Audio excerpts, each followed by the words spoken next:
Screen দেখতে পাচ্ছ তো?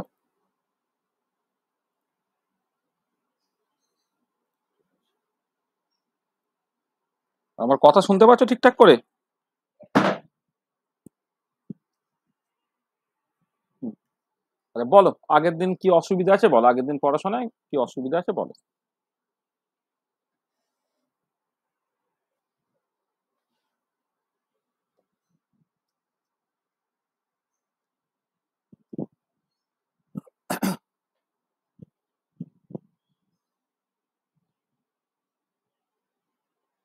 কিছু অসুবিধা আছে আগের দিন পড়াশোনায়?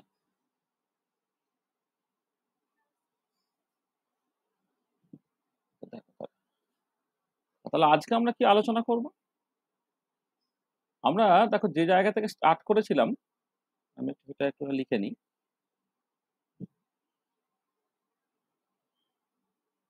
দেখো, আমরা এরকম একটা জায়গা থেকে স্টার্ট করেছিলাম, খেয়াল করে দেখো যে একটা মলিকুল তুমি নিয়েছো, সে একটা ফোটন অ্যাবজর্ব করছে, করে এক্সাইটেড হলো, ঠিক আছে? তাহলে এই যে ফোটনটা অ্যাবজর্ব করছে একটা ইউভি ভিজিবল রিজিয়ানে, এটা হচ্ছে তোমার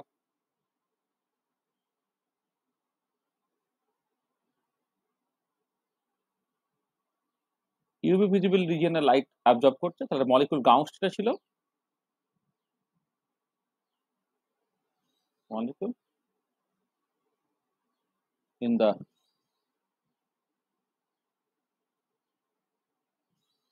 গ্রাউন্ড স্টেট, সেখান থেকে মলিকুলটা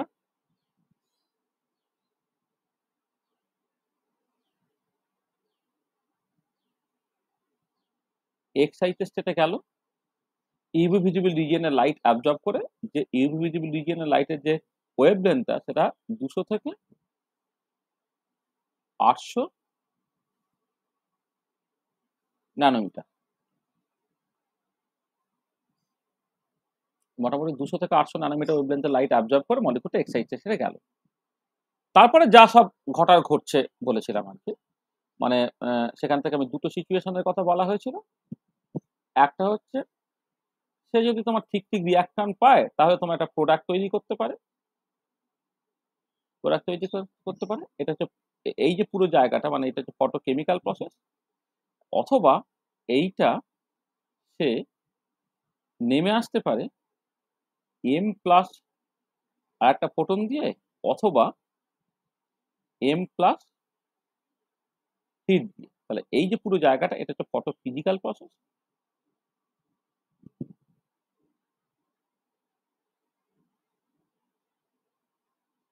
আর এইটা হচ্ছে তোমার ফটোকেমিক্যাল প্রসেস।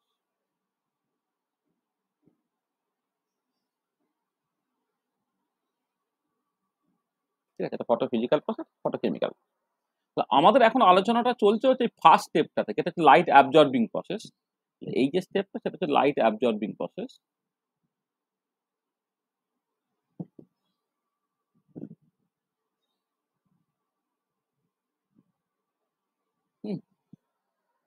আমাদের আলোচনাটা চলছে পুরোটাই এখন লাইট অ্যাবজর্বিং প্রসেস নিয়ে। তারপরে আমরা এই ফটোফিজিক্যাল বা ফটোকেমিক্যাল প্রসেসে ঢুকবো। তো আগের দিন আমি লাইট অ্যাবজর্বিং প্রসেস নিয়ে কিছু কথাবার্তা বলেছি, আজকে বাকি কথাগুলো জাস্ট বলতে হবে। তুমি লাইট মানে আসলে ফটোকেমিক্যাল প্রসেস যখন তুমি বলবে, এই লাইট অ্যাবজর্বিং প্রসেস প্লাস তারপরে যে রিয়াকশন আছে সবটা মিলে ফটোকেমিক্যাল প্রসেস। আর ফটোফিজিক্যাল প্রসেসে যখন তুমি বলছো লাইট অ্যাবজর্বিং প্রসেস, তারপরে আবার ওই এক্সাইটেড মলিকুলটা তার গ্রাউন্ড স্টেটে নেমে আসবে আইদার লাইট ছেড়ে দিয়ে অথবা হচ্ছে হিট ছেড়ে দিয়ে। তাহলে এই এই পুরো জায়গাটা ফটো ফিজিক্যাল প্রসেস। তার মানে যে লাইট অ্যাবজর্বিং প্রসেসটা, সেই লাইট অ্যাবজর্বিং প্রসেসটা কিন্তু ফটো ফিজিক্যাল এবং ফটো কেমিক্যাল দুজনের ক্ষেত্রেই কিন্তু কমন। ঠিক আছে, তবে লাইট অ্যাবজর্বিং প্রসেসটা নিয়ে আমাকে আরেকটু ডিটেল আলোচনা করতে হবে। আমরা আগের দিনে জাস্ট তোমার ওই এম্পিরিক্যাল যে লটা ল্যাম্বার্ট বিয়াস ল, সেই ল্যাম্বার্ট বিয়াস ল এবং এই রিলেটেড আলোচনাটাকে করেছি।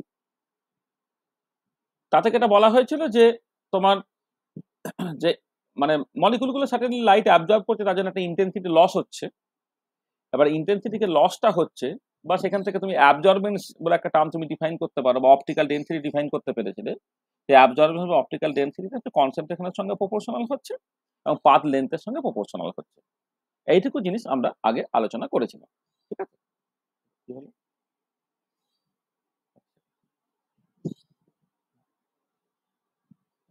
এইটা। হুম, আচ্ছা, এবারে হচ্ছে কি এটা তোমার যে এই লাইট অ্যাবজর্বিং প্রসেসটা আরেকটু ডিটেলে আমি ঢোকার চেষ্টা করছি। আমি আগের দিন তো একটা ইলেকট্রনিক স্টেটের কথা বলেছি, একটা ইলেকট্রনিক স্টেট থেকে আরেকটা ইলেকট্রনিক স্টেটে যাচ্ছে বা ইত্যাদি ইত্যাদি আর কি। তাহলে এবারে সেই জায়গাটা আমি আরেকটুখানি ডিটেলে আলোচনা করতে চাইছি আর কি। আচ্ছা, আগের দিন যে কথাটা বলা হয়েছিল দেখো তোমার, এই যে ইলেকট্রনিক স্টেটের বিভিন্ন রকমের ক্লাসিফিকেশন হয়েছিল। ইলেকট্রনিক স্টেট সেটা রিপ্রেজেন্ট করা হচ্ছে represented by potential energy surface, তাই তো? পোটেনশিয়াল এনার্জি সারফেস দিয়ে হচ্ছে তুমি ইলেকট্রনিক স্টেটটাকে তুমি রিপ্রেজেন্ট করছিলে, ঠিক আছে তো? এবারে এইটা তোমার স্টেবল হতে পারে, আনস্টেবল হতে পারে। তার মানে এটা তোমার স্টেবল হতে পারে, তা আগের দিন বলেছি আমি আর কি। স্টেবল ইলেকট্রনিক স্টেট হতে পারে, আনস্টেবল ইলেকট্রনিক স্টেট হতে পারে। স্টেবল হলে হচ্ছে there is a minimum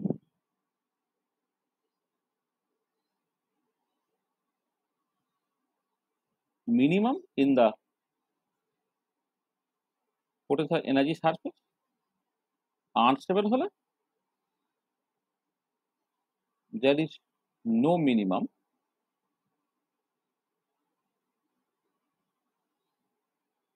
in the potential energy surface. তা potential energy surface এ কোনো মিনিমা নেই।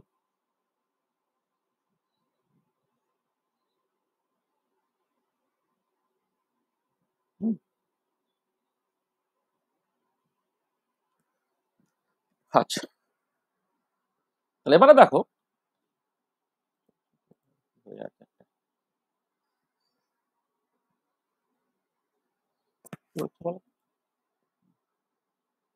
হ্যাঁ, দেখো এবারে আমি একটু এবারে ডিটেলে ঢোকার চেষ্টা করছি। তাহলে একটা মলিকুল, সে তখন ল্যামার্বিয়াস ল তুমি বলছো, তখন ওই একটা কোন একটা ইলেকট্রনিক স্টেট থেকে আরেকটা ইলেকট্রনিক স্টেটে যাচ্ছে, এই ডিটেলিং নিয়ে কথাবার্তা হচ্ছে না কিন্তু।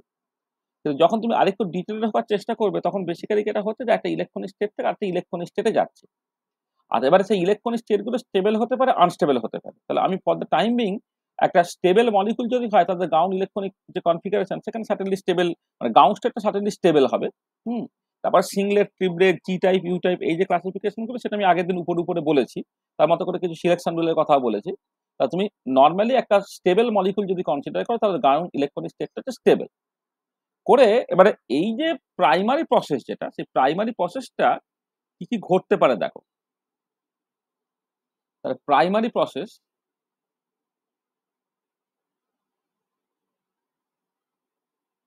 প্রসেস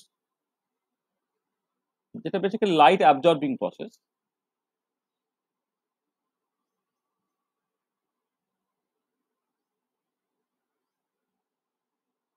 লাইট অ্যাবজর্বিং প্রসেসে কি হচ্ছে একটু ভালো করে বোঝার চেষ্টা করো। যে এক্ষেত্রে তুমি দেখবে চারটে করসপন্ডিং টাইপ হতে পারে। লাইট অ্যাবজর্বিং প্রসেসে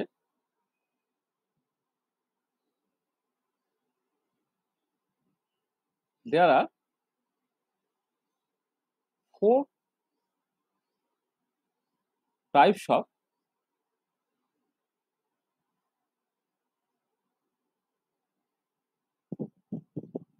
লাইট অ্যাবজর্বিং প্রসেস।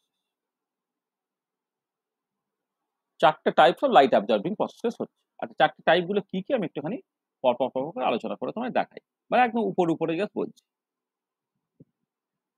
টাইপ 1। আচ্ছা, ছবিটা প্রথমে আঁকি, তাহলে তোমার পক্ষে ব্যাপারটা পরিষ্কার হবে অনেক। ধরো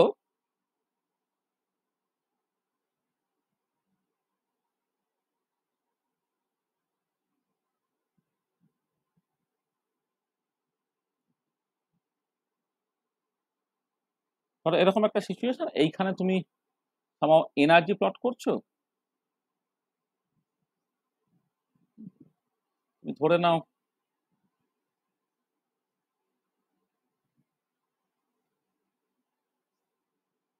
এই একটা ground electronic state, ground electronic স্টেটের মধ্যে বিভিন্ন ভাইব্রেশনাল লেভেল গুলো থাকে। তাহলে এই যে এখানে পোটেনশিয়াল এনার্জি মিনিমা আছে মানে হচ্ছে এটা স্টেবল, তারপরে গ্রাউন্ড ইলেকট্রনিক স্টেট।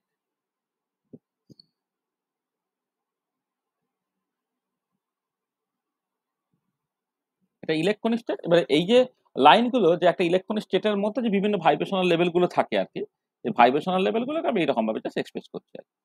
ঠিক আছে? Okay? আচ্ছা, এবারে এইখান থেকে ট্রানজিশনটা ঘটছে, এবার ট্রানজিশনটা ঘটে তো বিভিন্ন জায়গায় যেতে পারে। আমি কোন পার্টিকুলার জায়গাতে নিয়ে যাচ্ছি না, ধরো এই এক্সাইটেড ইলেকট্রনিক স্টেটটা, এক্সাইটেড ইলেকট্রনিক স্টেটটা স্টেবল। এই যে মিনিমা আছে মানে স্টেবল, কিন্তু এটা এনার্জি বেশি মানে সেটা হচ্ছে এক্সাইটেড ইলেকট্রনিক স্টেট। এটা stable ground electronic state, stable excited electronic state, যেখানে তোমার বিভিন্ন ভাইব্রেশনাল লেভেলগুলো আছে।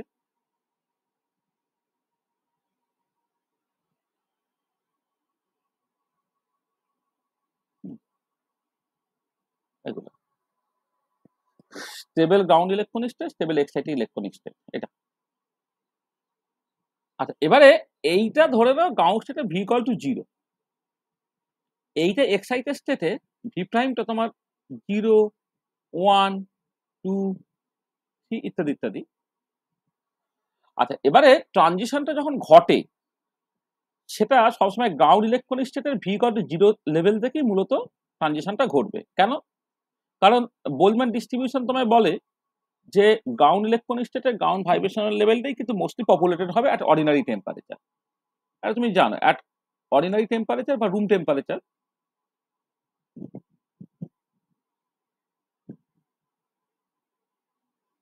at ordinary temperature V equal to 0 level of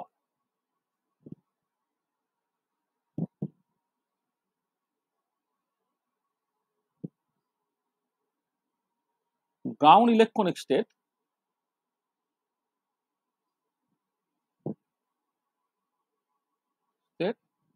is mostly populated.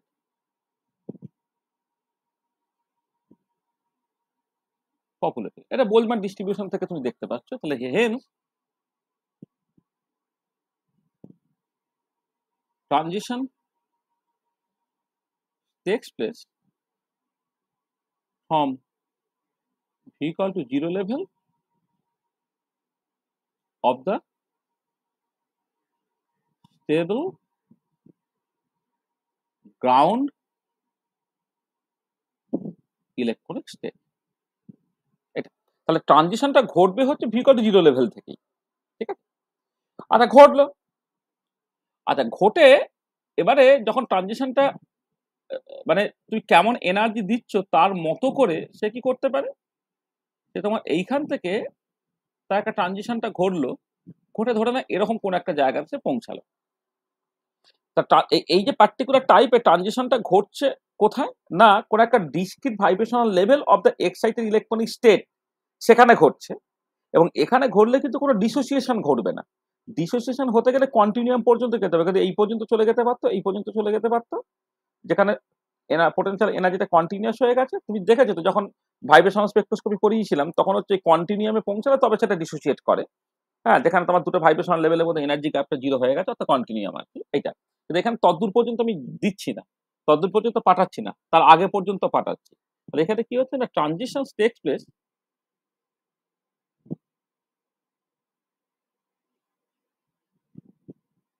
From V equal to 0 level of ground electronic state to any of the discrete vibrational levels of the stable, এখানে স্টেবলটা জুড়ে দিই একটাখানে, stable excited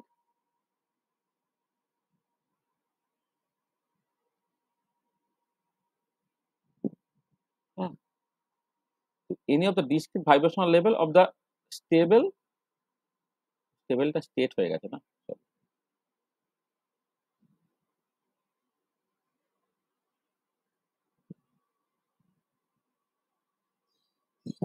stable excited electronic state. The transitions takes place from V equal to 0 level of stable ground electronic state to any of the discrete vibrational level of the stable excited electronic state. তাহলে এবারে দেখো এইখানে কিন্তু যে there will be no molecular dissociation, there will be no molecular dissociation. দাঁড়াও তো এক second, এমনি মনে হয় এক সেকেন্ড দাঁড়াও।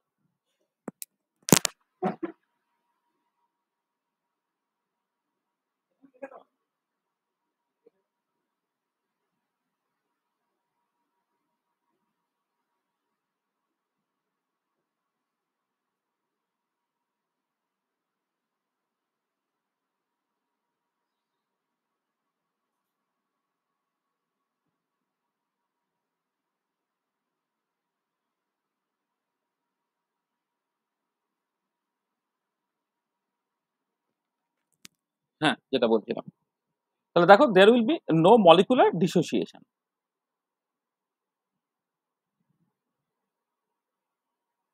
কোনো মলিকুলার ডিসোসিয়েশন হবে না। তাহলে মলিকুলার ডিসোসিয়েশন যদি না হয় তাহলে কি হবে না, এই পার্টিকুলার কেসে দেখো যে মলিকুলটা এক্সাইটেড হলো, লাইট অ্যাবজর্ব করে এম থেকে এম স্টার হলো বটে, কিন্তু মলিকুলার ডিসোসিয়েশন হলো না। মলিকুলার ডিসোসিয়েশন না হলে আর কোনো কেমিক্যাল রিয়াকশন ঘটার স্কোপ নেই, তখন সে বাধ্য হবে এম স্টার থেকে আবার এম এ ফিরে আসতে, সে মূলত হচ্ছে ফটোফিজিক্যাল প্রসেসটাকে ঘটাবে। তাহলে ইট প্রাইমারিলি মানে ইট finally leads to photo-physical process. সেটা ফাইনালি ফটোফিজিক্যাল প্রসেস ঘটবে, কারণ ওখানে ডিসোসিয়েট করলো না মানে ফ্রি র্যাডিক্যাল বা কিছু একটা তৈরি হলো না। আর এবারে এটাই হচ্ছে তুমি বুঝবে কি করে, এক্ষেত্রে এটাই হচ্ছে তুমি বুঝবে কি করে, দেখো যদি তুমি ধরো ফ্রিকোয়েন্সি প্লট করছো, ফ্রিকোয়েন্সি ভার্সেস ইন্টেন্সিটি প্লট করছো, এটা তাহলে এই পার্টিকুলার কেসে দেখো এমনিতে ইলেকট্রনিক স্পেকট্রা কেমন দেখতে হয়, একটা ব্রড স্পেকট্রা হয়। আমি ল্যাম্বার্ট বিয়াস ল যখন বলেছিলাম না, তখন তুমি এক্স অ্যাক্সিস বরাবর ফ্রিকোয়েন্সি বা ওয়েভলেন্থ যদি প্লট করো তাহলে এটা একটা ম্যাক্সিমা দিয়ে এইরকম ভাবে যায়। আচ্ছা, এবারে কথা হচ্ছে যে যদি তুমি এই ভাইব্রেশনের এফেক্টটা অন দ্য ইলেকট্রনিক স্পেকট্রাকে দেখো, যাকে বলে কোর স্ট্রাকচার, যে কোর স্ট্রাকচার তুমি কি দেখবে না, ভি ইকুয়াল টু 0 লেভেল থেকে তো এখানে এই ভি প্রাইম ইকুয়াল টু 0 1 2 3 এখন ডিসক্রিট লেভেলে যদি ঘটে, তাহলে দেখো ভি ইকুয়াল টু 0 থেকে ভি প্রাইম ইকুয়াল টু 0 তে ঘটলে সেইখানে অ্যাকচুয়ালি অ্যাবজর্পশনটা হলো, সেখানে থেকে একটা পিক থাকবে। আবার যদি তোমার ভি ইকুয়াল টু 0 থেকে ভি ইকুয়াল টু 1 এ যদি যায় ধরো, সেখানে একটা পিক রইলো। আর 1 থেকে 2 তে গেলে দেখা যাচ্ছে সেখানে হচ্ছে একটা পিক রইলো।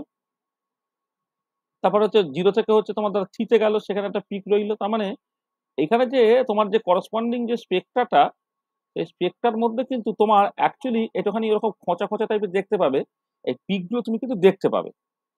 এমনি ইলেকট্রনিক স্পেকট্রা একটা কন্টিনিউয়াস স্পেকট্রা এইটা, হ্যাঁ এইটা, কিন্তু এই কন্টিনিউয়াস স্পেকট্রাতে তুমি কিন্তু এই পিকগুলো কিন্তু পরিষ্কার দেখতে পাবে, কারণ এটা এটা জাস্ট রিপ্রেজেন্ট করছে যে এখানে তোমার ওই যে বিভিন্ন ভাইব্রেশনাল লেভেল, ডিসক্রিট ভাইব্রেশনাল লেভেলে ট্রানজিশনটা হচ্ছে, অর্থাৎ এটা এই খোঁচা খোঁচা ব্যাপারগুলো তো তোমার থাকবে। তার মানে এক্ষেত্রে এটা হবে যে যে ইলেকট্রনিক স্পেকট্রা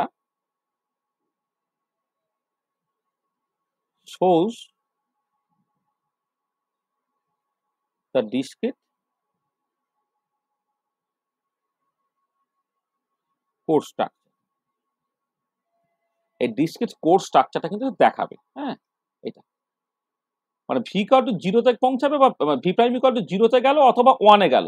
0 থেকে 1 এর মধ্যে ঠিক যেতে পারছে না, তাহলে 0 তে গেলে তার করসপন্ডিং একটা পিক তুমি পেলে, 1 এ গেলে তার করসপন্ডিং একটা পিক পেলে, 2 তে গেলে তার করসপন্ডিং একটা পিক পেলে। হ্যাঁ, তাহলে যে করসপন্ডিং যে স্পেকট্রাটা, সেই স্পেকট্রাটা কিন্তু তোমার এই এই এই এই জাস্ট একদম যেমন আগের দিনে যেমন আমি একটা স্মুথ একটা ছবি এঁকে দিয়েছিলাম, আচ্ছা স্মুথ ছবিটা কিন্তু হবে না, এক্ষেত্রে কিন্তু তোমার এই এই এই এই খোঁচা খোঁচা খোঁচা খোঁচা এই জিনিসগুলো কিন্তু তোমার বেসিক্যালি থাকবে, বুঝেছো?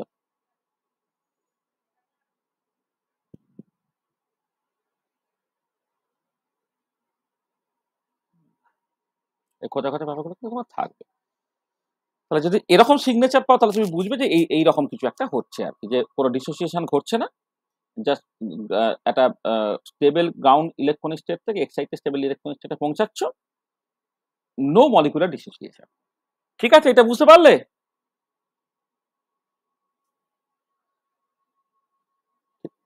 ঠিক আছে।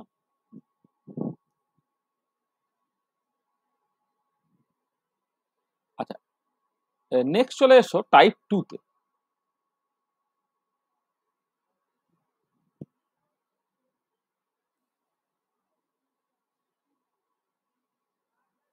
আচ্ছা, টাইপ 2 তে কি হচ্ছে দেখো, তুমি প্রথমে এই পোটেনশিয়াল এনার্জি সারফেস গুলোকে এঁকে কেমন করে ট্রানজিশনটা করছে সেটা প্রথমে দেখাই।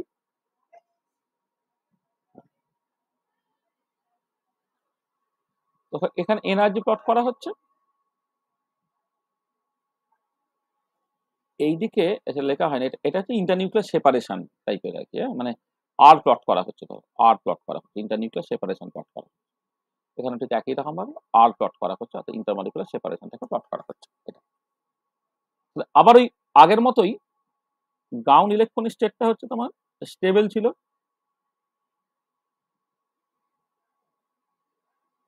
স্টেবল গ্রাউন্ড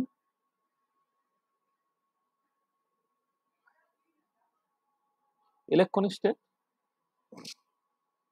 এখানে হচ্ছে তোমার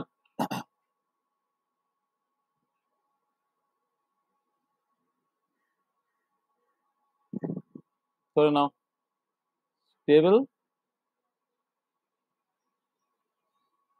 excited electronic state, stable ground electronic state আছে, স্টেবল এক্সাইটেড ইলেকট্রনিক স্টেট আছে। এবার স্টেবল স্টেট মানে সেখানে যে বিভিন্ন ডিসক্রিট ভাইব্রেশনাল লেভেলগুলো আছে সেটাকে আমি এঁকে দিলাম। আর ওই এটা কিন্তু মোর্স অসিলেটর বা অ্যানহারমোনিক অসিলেটর, তার পাশাপাশি দুটো ভাইব্রেশনাল লেভেলের মধ্যে এনার্জি গ্যাপটা যে গ্র্যাজুয়ালি কমে, সেই সিগনেচারটা কেন মোটামুটি ভাবে কোয়ালিটেটিভলি বুঝতে পারা যায়। একটা ভি ইকুয়াল টু 0 লেভেল থেকে ট্রানজিশনটা ঘটবে।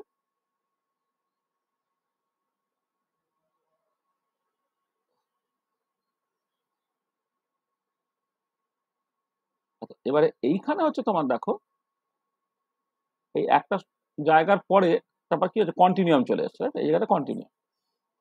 আচ্ছা, এবার ট্রানজিশনটা এখানে ভি প্রাইম ইকুয়াল টু 0 1 2 3 সব আছে।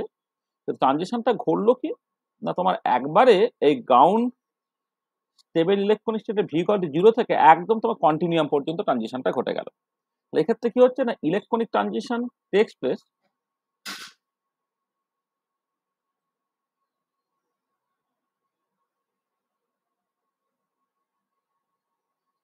from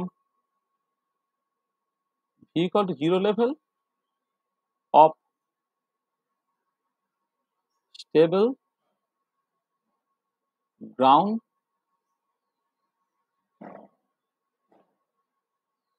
electronic state. Electronic transition takes place from v equal to 0 level of stable ground electronic state to the continuum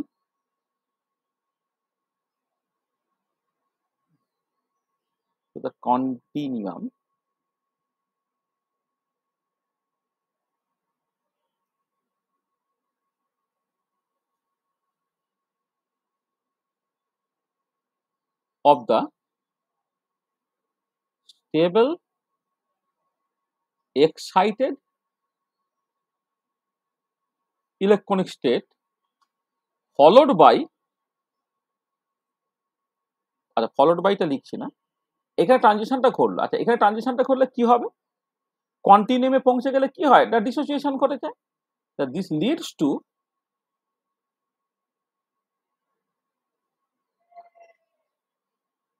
molecular dissociation, হ্যাঁ, this leads to molecular dissociation. এইখান থেকে কিন্তু তুমি ultimately যেটা পাবে যে মলিকুলার ডিসোসিয়েশন পাবে, সেটা লিখতে যে লিডস টু মলিকুলার ডিসোসিয়েশন। ঠিক আছে, এটা।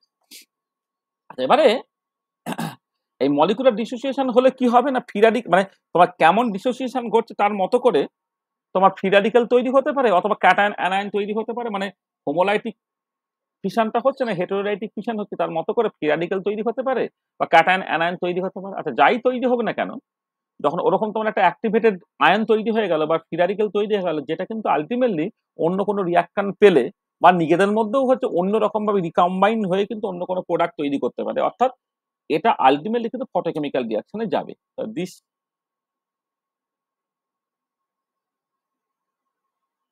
ultimately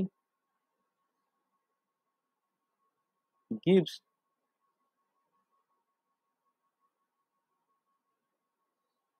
photochemical reaction. হ্যাঁ, this ultimately gives photochemical reaction, এটা কিন্তু আলটিমেটলি তোমার ফটোকেমিক্যাল রিয়াকশন দেবে। ঠিক আছে, আচ্ছা এবারে এইটার ক্ষেত্রে যদি তুমি ইন্টেন্সিটি ভার্সেস ফ্রিকোয়েন্সি প্লট করো, সেই ছবিটা কেমন দেখতে হবে? তুমি এইদিকে ফ্রিকোয়েন্সি প্লট করলে, এইদিকে ধরো তুমি ইন্টেন্সিটি প্লট করলে। আচ্ছা খেয়াল করো যে এক্ষেত্রে কিন্তু যেহেতু এক্সাইটেড ইলেকট্রনিক স্টেটটাও স্টেবল, তার ফ্রিকোয়েন্সি যদি কম দিতে তুমি, তাহলে সাডেনলি ডিস্কের ভাইব্রেশনাল লেভেলে গিয়ে পৌঁছাতো।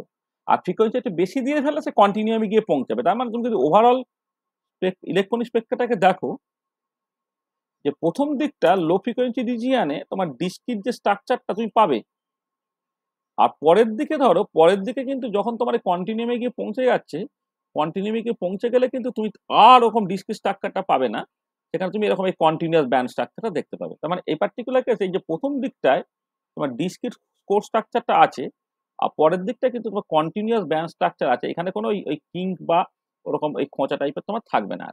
তার মানে এই আগেরটার সঙ্গে কম্পেয়ার করে দেখ, আগেরটা হচ্ছে পুরোটাই হচ্ছে এরকম থ্রু আউট আর কি ওই তোমার ডিস্কির স্ট্রাকচারটা পাবে, কিন্তু এই পার্টিকুলার কেসে তোমার প্রথম দিকটা ডিস্কিস কোর স্ট্রাকচার দেবে, আর পরের দিকটা কিন্তু কন্টিনিউয়াস ব্যান্ড স্ট্রাকচার দেবে। তার মানে এর ক্ষেত্রে প্যাটার্নটা কেমন হবে? In this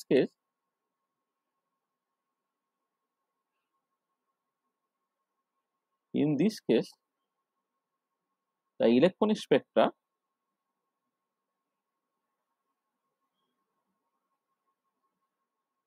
gives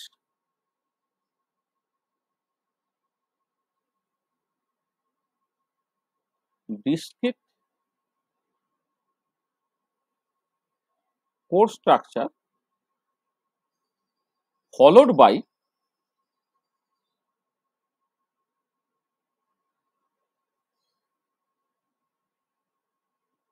continuous band structure। প্রথমে ডিসক্রিট কোর স্ট্রাকচার দিল, আর পরের দিকটা কন্টিনিউয়াম হয়ে গেছে, কন্টিনিউয়াস ব্যান্ড স্ট্রাকচারটা দিচ্ছে। তাহলে এইটা হচ্ছে টাইপ 2। তাহলে স্টেবল থেকে স্টেবল ইলেকট্রনিক স্টেটেই ট্রানজিশনটা ঘটছে, কিন্তু আগের ক্ষেত্রে যেমন কোনো ডিসোসিয়েশন ঘটছিল না, এখন কিন্তু তোমার ডিসোসিয়েশনটা ঘটে যাচ্ছে। ঠিক আছে, এবং তার মতো করে এই ইলেকট্রনিক ব্যান্ডটা কেমন দেখতে সেটা আমরা বললাম। বোঝা গেছে তো?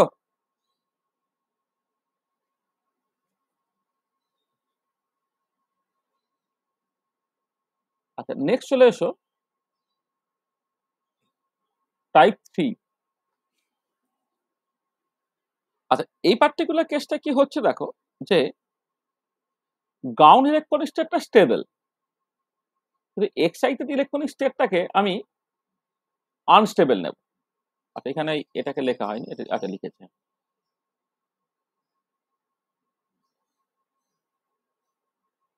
এটা মোটামুটি ডায়াটমিক মলিকুলের ক্ষেত্রে ইন্টারনিউক্লিয়ার সেপারেশনের সঙ্গে আমি প্লটটাকে করছি, এদিকে এনার্জি প্লট করা হচ্ছে।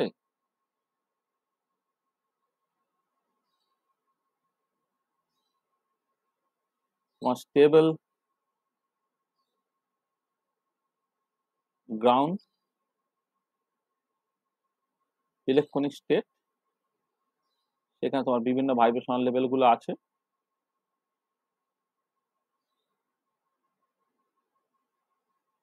v = 0 লেভেল থেকে ট্রানজিশনটা করবে।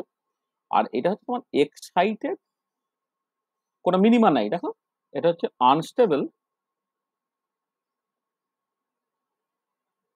Excited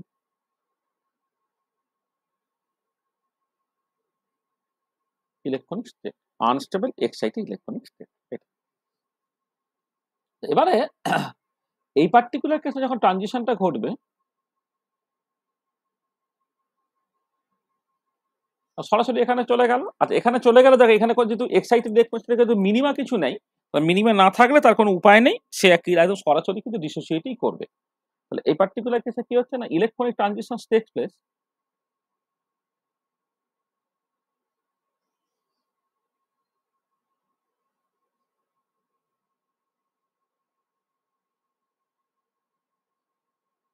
from V equal to 0 level of stable ground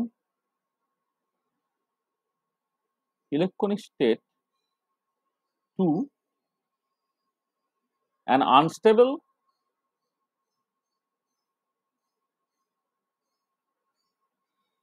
excited electronic state. এটা এটা অবশ্যই ডিসোসিয়েশন ঘটাবে। This leads to molecular dissociation. এটা আলটিমেটলি মলিকুলার ডিসোসিয়েশন ঘটাবে এটা। আর finally it gives the photochemical process।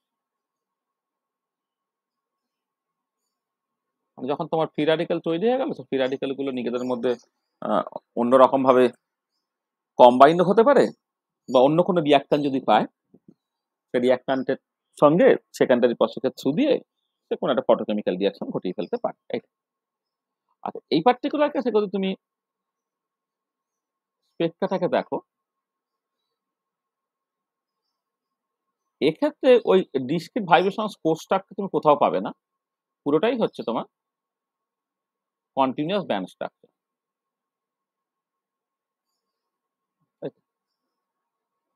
এক্ষেত্রে ডিসক্রিট ভাইব্রেশনাল লেভেলই নাই কোথাও। হ্যাঁ,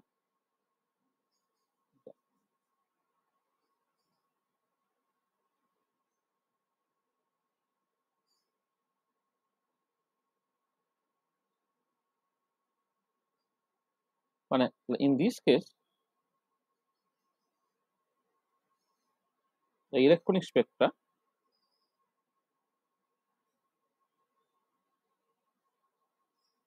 gives a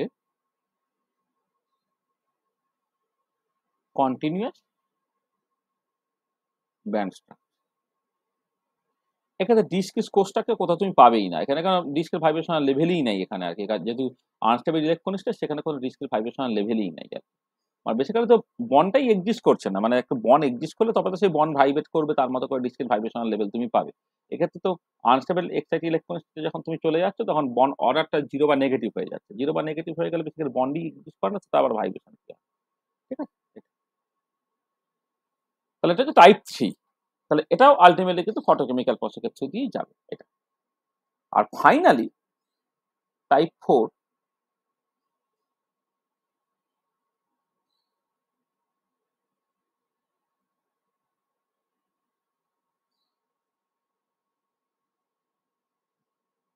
আর এক্ষেত্রে কেমন?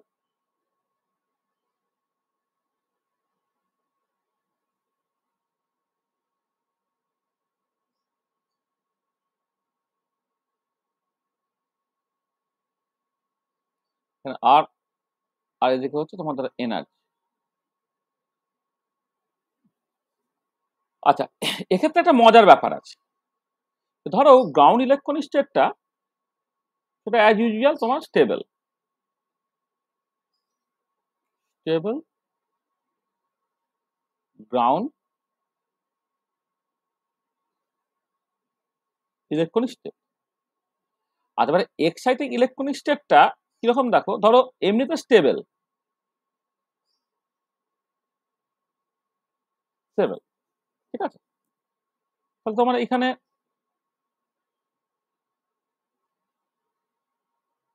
মানে এটা এটা এটা একটা স্টেবল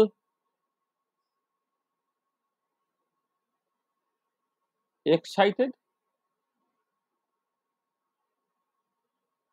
ইলেকট্রনিক স্টেট, ঠিক আছে। এটা ভি ইকুয়াল টু 0 লেভেল থেকে তোমার ট্রানজিশনটা করছে।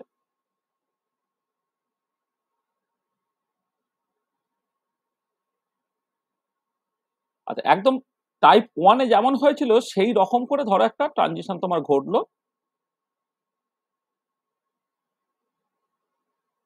হ্যাঁ, এই যে ট্রানজিশনটা ঘটলো সেই ট্রানজিশনটা হচ্ছে তোমার কিন্তু ওই স্টেবল গ্রাউন্ড ইলেকট্রনিক স্টেট থেকে তোমার স্টেবল এক্সাইটিং ইলেকট্রনিক স্টেটের ওই ডিসক্রিট ভাইব্রেশনাল লেভেলেই তোমার ট্রানজিশনটা ঘটলো, তাই না? আর এবারে যদি এরকম সিচুয়েশন হয় যে এই যে স্টেবল ইলেকট্রনিক স্টেটটার সাথে আর একটা আনস্টেবল এক্সাইটেড ইলেকট্রনিক স্টেট তার ক্রসিং আছে, তা দেখো তুমি যদি এই আনস্টেবল এক্সাইটেড ইলেকট্রনিক স্টেটটা না থাকতো তাহলে কোনো মলিকুলার ডিসোসিয়েশন হতো না। কিন্তু আনস্টেবল এক্সাইটেড ইলেকট্রনিক স্টেটটা থাকার জন্য তোমার, যদিও তুমি স্টেবল থেকে স্টেবলের ওই ডিস্কের ভাইব্রেশনাল লেভেল পর্যন্ত ট্রানজিশনটা ঘটিয়েছো, কিন্তু এই দুটো পোটেনশিয়াল এনার্জি সার্কেল যখন তোমার ইন্টারসেক্ট করছে, দেখা যাচ্ছে এইখানে মলিকুলটা ভাইব্রেট করতে করতে করতে একটা চ্যানেল আছে, এই চ্যানেলের থ্রু দিয়ে কিন্তু সে আবার এদিকে চলে আসতে পারে। এদিকে চলে গেলে দেখো সে অটোমেটিক্যালি ডিসোসিয়েট করে যায়। তার মানে তুমি যদি এই আনস্টেবল এক্সাইটেড ইলেকট্রনিক স্টেটটা এক্সিস্ট করে সেটা না জানতে তুমি এমন করে ফ্রিকোয়েন্সি চুজ করে দিয়েছো তাতে তোমার মলিকুলার ডিসোসিয়েশন ঘটার কথা নয়। তাহলে মলিকুলার ডিসোসিয়েশন ঘটতে গেলে তোমার একদম কন্টিনিউয়াম পর্যন্ত পৌঁছাতে হয়। কিন্তু আনফরচুনেটলি এই একটা স্টেবল এক্সাইটেড ইলেকট্রনিক স্টেটের সাথে যদি আনস্টেবল এক্সাইটেড ইলেকট্রনিক স্টেটের একটা ক্রসিং থাকে, তাহলে সেই ক্রসিং এর থ্রু দিয়ে কিন্তু সে স্টেবল থেকে আনস্টেবলে চলে যেতে পারে, এবং আনস্টেবলে চলে গেলে তখন মলিকুলার ডিসোসিয়েশনটা ঘটে যাবে। তার মানে ফ্রিকোয়েন্সি কম দিলে যেখানে তোমার ডিসোসিয়েশন হওয়ার কথা নয় সেই জায়গাতে ডিসোসিয়েশন হয়ে গেল, তাহলে এইটাকে বলা হবে যে প্রি ডিসোসিয়েশন। তাহলে এই যে ফেনোমেননটা সেটা বেসিক্যালি টাইপ 4 যেটা হচ্ছে সেটা তোমার actually pre dissociation.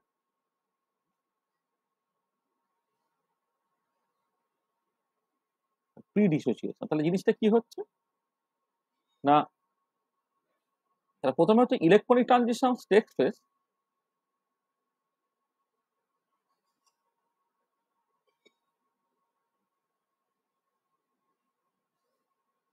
from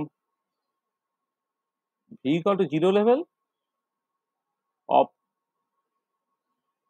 stable ground electronic state to a discrete vibrational level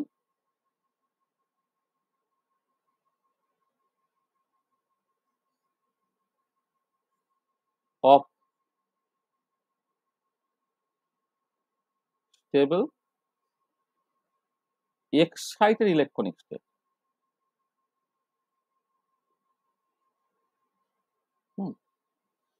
To a discrete vibrational level of stable excited electronic state. Legal. So hence, there should be no molecular dissociation. Molecular dissociation ঘটার কথা নয়। But if there is a crossing between this stable excited electronic state and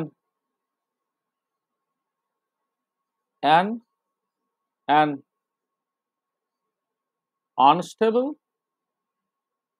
excited electronic state, then molecular dissociation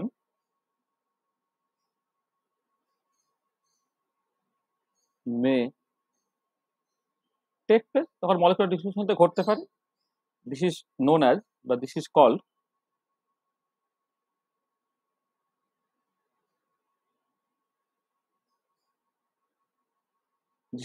pre-dissociation. তাহলে দেখো মানে pre নামটা এসছে কেন, যে যে ফ্রিকোয়েন্সির লাইট দিলে অ্যাকচুয়ালি ডিসোসিয়েশন ঘটার কথা নয়, হ্যাঁ, তবু প্রি ডিসোসিয়েশনটা ঘটে গেছে, অর্থাৎ লো ফ্রিকোয়েন্সিতে ডিসোসিয়েশনটা ঘটে যাচ্ছে। তখন বেসিক্যালি স্টেবলের সঙ্গে আনস্টেবল ইলেকট্রনিক স্টেটের একটা ক্রসিং আছে আর কি, সেটাকে বলা হচ্ছে প্রি ডিসোসিয়েশন। এটা তাহলে এই ফেনোমেননটা তোমার প্রি ডিসোসিয়েশন। তার মানে এবার ডিসোসিয়েশন যেটা আলটিমেটলি হচ্ছে তার পিরিয়ডিক্যাল তৈরি হচ্ছে, তাহলে this ultimately leads to this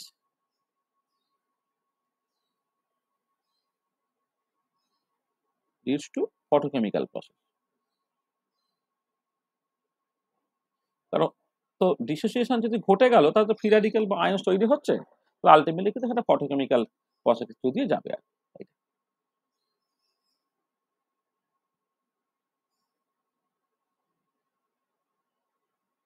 এটাকে যদি তুমি ইন্টেন্সিটি ভার্সেস ফ্রিকোয়েন্সি প্লট করো, তো এর ক্ষেত্রে স্পেকট্রাটা কেমন দেখতে হয় দেখো। ডিসোসিয়েশন ঘটা বা না ঘটাটা হচ্ছে it's a question of possibility, মানে প্রবাবিলিটি। মানে এমন তো হতেই পারে যে এই মানে তোমার ভি মানে স্টেবল এক্সাইটেড ইলেকট্রনিক স্টেটে কোনো একটা ডিসক্রিট ভাইব্রেশনাল লেভেলে গেল, গিয়ে মলিকুলার ডিসোসিয়েশন না ঘটে তোমার থেকে যেতে পারে, আবার এদিকেও যেতে পারে, মানে এদিকে যেতেও পারে নাও পারে। তার মানে হয়তো দেখা গেল যে তুমি বিভিন্ন ফ্রিকোয়েন্সির লাইট দিচ্ছ, তাহলে কখনো ডিসক্রিট ভাইব্রেশনাল স্ট্রাকচারটা তুমি হয়তো পেলে, কখনো দেখা গেল যে না ডিসোসিয়েশনটা ঘটে গেছে বলে কন্টিনিউয়াস ব্যান্ড স্ট্রাকচারটা পাবে। আবার হয়তো দেখা গেল যে তোমার ডিসক্রিট ভাইব্রেশনাল স্ট্রাকচারটা পেলে আবার দেখতে কখনো হয়তো তোমার ডিসোসিয়েট করে যেতে পারে। তার মানে যেটা হচ্ছে যে এখানে ডিসোসিয়েট করবে কি করবে it's a question of possibility. কোথাও কোথাও হয়তো জাস্ট মানে একটা ওই ডিসক্রিট কোষ স্ট্রাকচার দিয়ে দিচ্ছে, এখানে কোষ স্ট্রাকচার দিয়ে দিচ্ছে, আর কোথাও কোথাও দেখতে পাচ্ছি হয়তো ডিসোসিয়েটও করে যাচ্ছে এবার। মানে যেমন ধরো তোমার টাইপ 2 থেকে এটা হচ্ছিল যে ফ্রিকোয়েন্সি কম হলে কোর স্ট্রাকচার, আর ফ্রিকোয়েন্সি বেশি হলে তোমার করসপন্ডিং ব্যান্ড স্ট্রাকচার। এক্ষেত্রে হচ্ছে যে যেহেতু ডিসোসিয়েশন ঘটবে কি ঘটবে না it's a question of possibility. Low frequency তো যেমন এই যে জায়গাটা ধরো, যে এই যে জায়গাটা মোটামুটি ভাবে ফ্রিকোয়েন্সি কম, হ্যাঁ, যেক্ষেত্রে তোমার অ্যাকচুয়ালি ইয়ে হওয়ার কথা নয়, তোমার এখন কন্টিনিউয়াস ব্যান্ড স্ট্রাকচার পাওয়ার কথা নয়, তবু কন্টিনিউয়াস ব্যান্ড স্ট্রাকচার পাওয়াতে, কারণ ওই জায়গায় তোমার প্রি ডিসোসিয়েশন ঘটে গেছে। ঠিক আছে, এটা তাহলে তখন ছবিটা এরকম দেখতে হবে আর কি। তাহলে এখানে হচ্ছে তোমার ওই এখান থেকে in this case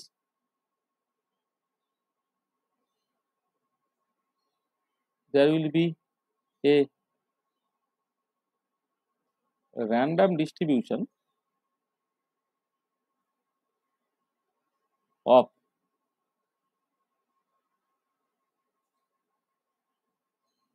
vibrational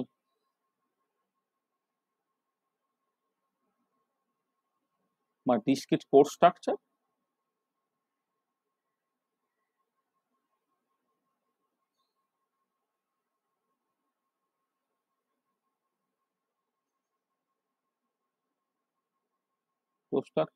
and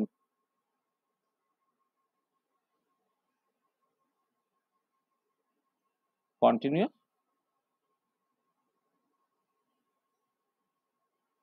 band structure. Discrete course structure এবং কন্টিনিউয়াস ব্যান্ড স্ট্রাকচার, এক্ষেত্রে র্যান্ডম ডিস্ট্রিবিউশনটা থাকবে। মানে দেখো এইটার সঙ্গে তফাৎটা দেখো, এই পার্টিকুলার কেসে কি হচ্ছে যে লো ফ্রিকোয়েন্সিতে কোর্স স্ট্রাকচার আর হাই ফ্রিকোয়েন্সিতে ব্যান্ড স্ট্রাকচার, আর এখানে কিন্তু আর এটা পুরোটাই ব্যান্ড স্ট্রাকচার, আর এটা কিন্তু যে কোর্স স্ট্রাকচার ব্যান্ড স্ট্রাকচার একটা র্যান্ডম ওরিয়েন্টেশন থাকবে। তো এই চারটে টাইপের তোমার মানে প্রাইমারি প্রসেস যখন তুমি দেখছো, যখন অ্যাকচুয়ালি ইলেকট্রনিক অ্যাবজর্পশনটা ঘটছে, সেই ইলেকট্রনিক অ্যাবজর্পশনটা ঘটার সময় কিন্তু তোমার এই হচ্ছে তোমার চারটে টাইপ হতে পারে। আচ্ছা, চারটে টাইপের মধ্যে ফার্স্ট টাইপ যেটা, সেটা হচ্ছে ইলেকট্রনিক এক্সাইটেশন করলে কিন্তু মলিকুলার ডিসোসিয়েশন ঘটলো না। মলিকুলার ডিসোসিয়েশন যদি না ঘটে তাহলে এম স্টার অবস্থায় গেল, পরে সেই ফটোফিজিক্যাল প্রসেস করবে। আর বাকি যে তিনটে, তার ক্ষেত্রে ডিসোসিয়েশন ঘটেছে, মানে ফ্রি র্যাডিক্যাল বা ক্যাটায়ন বা অ্যানায়ন তৈরি হচ্ছে, তারা রিকম্বাইন করে বা সেকেন্ডারি প্রসেসের থ্রু দিয়ে একটা প্রোডাক্ট তৈরি করতে পারে, অর্থাৎ ফটোকেমিক্যাল প্রসেস করবে।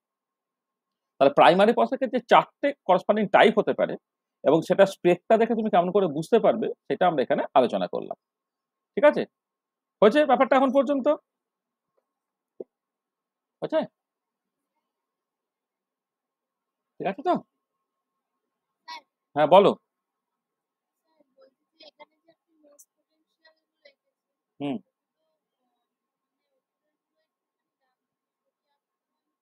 না, এবারে আসছি, সেই জায়গাতে আসছি। ডান দিকে সরিয়েও ডান দিকেও থাকতে পারে, বাঁ দিকেও থাকতে পারে, এক্স্যাক্টলি কাছেও ঠিক জায়গাতেও থাকতে পারে।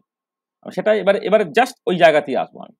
ঠিক আছে, না সবসময় ডান দিকে সরিয়ে আঁকতে হবে এরকম ব্যাপার না, তুই বাঁ দিকেও সরিয়ে হতে পারে বা এক্স্যাক্টলি ভার্টিক্যালিও থাকতে পারে। সেটা এবারে আসছি আমি। আচ্ছা, এবারে নেক্সট সিচুয়েশনটাকে দেখ। তাহলে আমি কি করলাম, আমি জাস্ট তোমার দেখলাম যে নর্মালি গ্রাউন্ড স্টেবল ইলেকট্রনিক স্টেটের ভি কত জিরো লেভেল থেকে ট্রানজিশনটা ঘটলো, মানে অ্যাবজর্পশনটা ঘটলো, অ্যাবজর্পশনটা ঘটে অ্যাবজর্পশনটা হওয়ার পরে কি হতে পারে, ডিসোসিয়েশন ঘটবে কি ঘটবে না। মানে আমি বেসিক্যালি দেখতে চাইছি যে যে এক্সাইটেড ইলেকট্রনিক স্টেটটা স্টেবল হতে পারে, আনস্টেবল হতে পারে, তারপর ট্রানজিশনটা হওয়ার পরে ডিসক্রিট ভাইব্রেশনাল লেভেলে পৌঁছাতে পারে অথবা কন্টিনিউমে গিয়ে পৌঁছাতে পারে। তাহলে এই 4টে টাইপ হলো, 4টে টাইপের মতো উপরে নির্ভর করে তার ব্যান্ডটা কেমন দেখতে হবে এবং সেই মতো করে তার ওই ডিসোসিয়েশন করবে কি করবে না, সেই মতো ফটোফিজিক্যাল প্রসেসের থ্রু দিয়ে যাবে না ফটোকেমিক্যাল প্রসেসের থ্রু দিয়ে যাবে, এইটুকু আমি জাস্ট এখন পর্যন্ত আলোচনা করলাম। ঠিক আছে? আচ্ছা, এবারে দেখো যেটা কথা সেটা হচ্ছে যে ধরো তুমি স্টেবল থেকে স্টেবল ইলেকট্রনিক স্টেটে ট্রানজিশনটা তুমি করছো, স্টেবল থেকে স্টেবল ইলেকট্রনিক স্টেটে ট্রানজিশনটা আমি ঘটাচ্ছি। তাহলে ধরো আমি বললাম যে we consider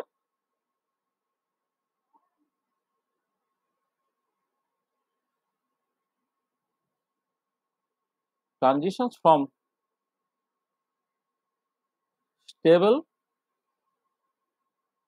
ground electronic state to stable excited electronic state. তাহলে এই ট্রানজিশনটা আমি দেখছি। ঠিক আছে? এবারে দেখো তুমি এখানে তিনটে সিচুয়েশন হতে পারে। প্রথমে কেস 1। আচ্ছা, কেস 1 সিচুয়েশনটা কেমন?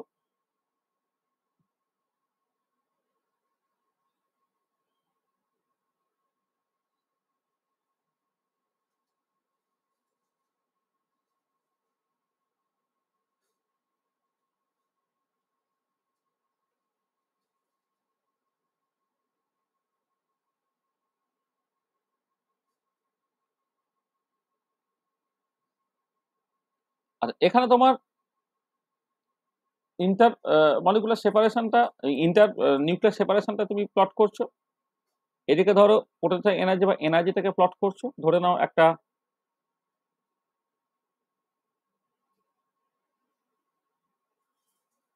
এই হচ্ছে তোমার একটা স্টেবল গ্রাউন্ড ইলেকট্রনিক স্টেট আছে, এর মধ্যে বিভিন্ন ভাইব্রেশনাল লেভেল থাকতে পারে তোমার।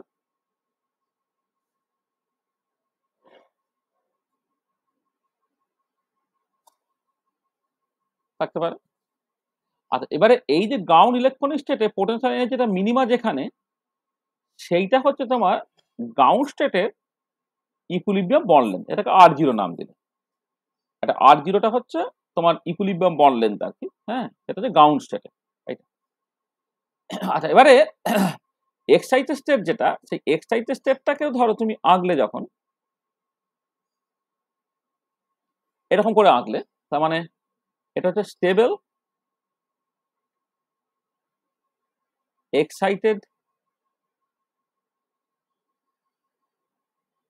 Electronic state. এক্ষেত্রে তোমার হচ্ছে এই বিভিন্ন আরেকটুখানি ঠিক করে দিই।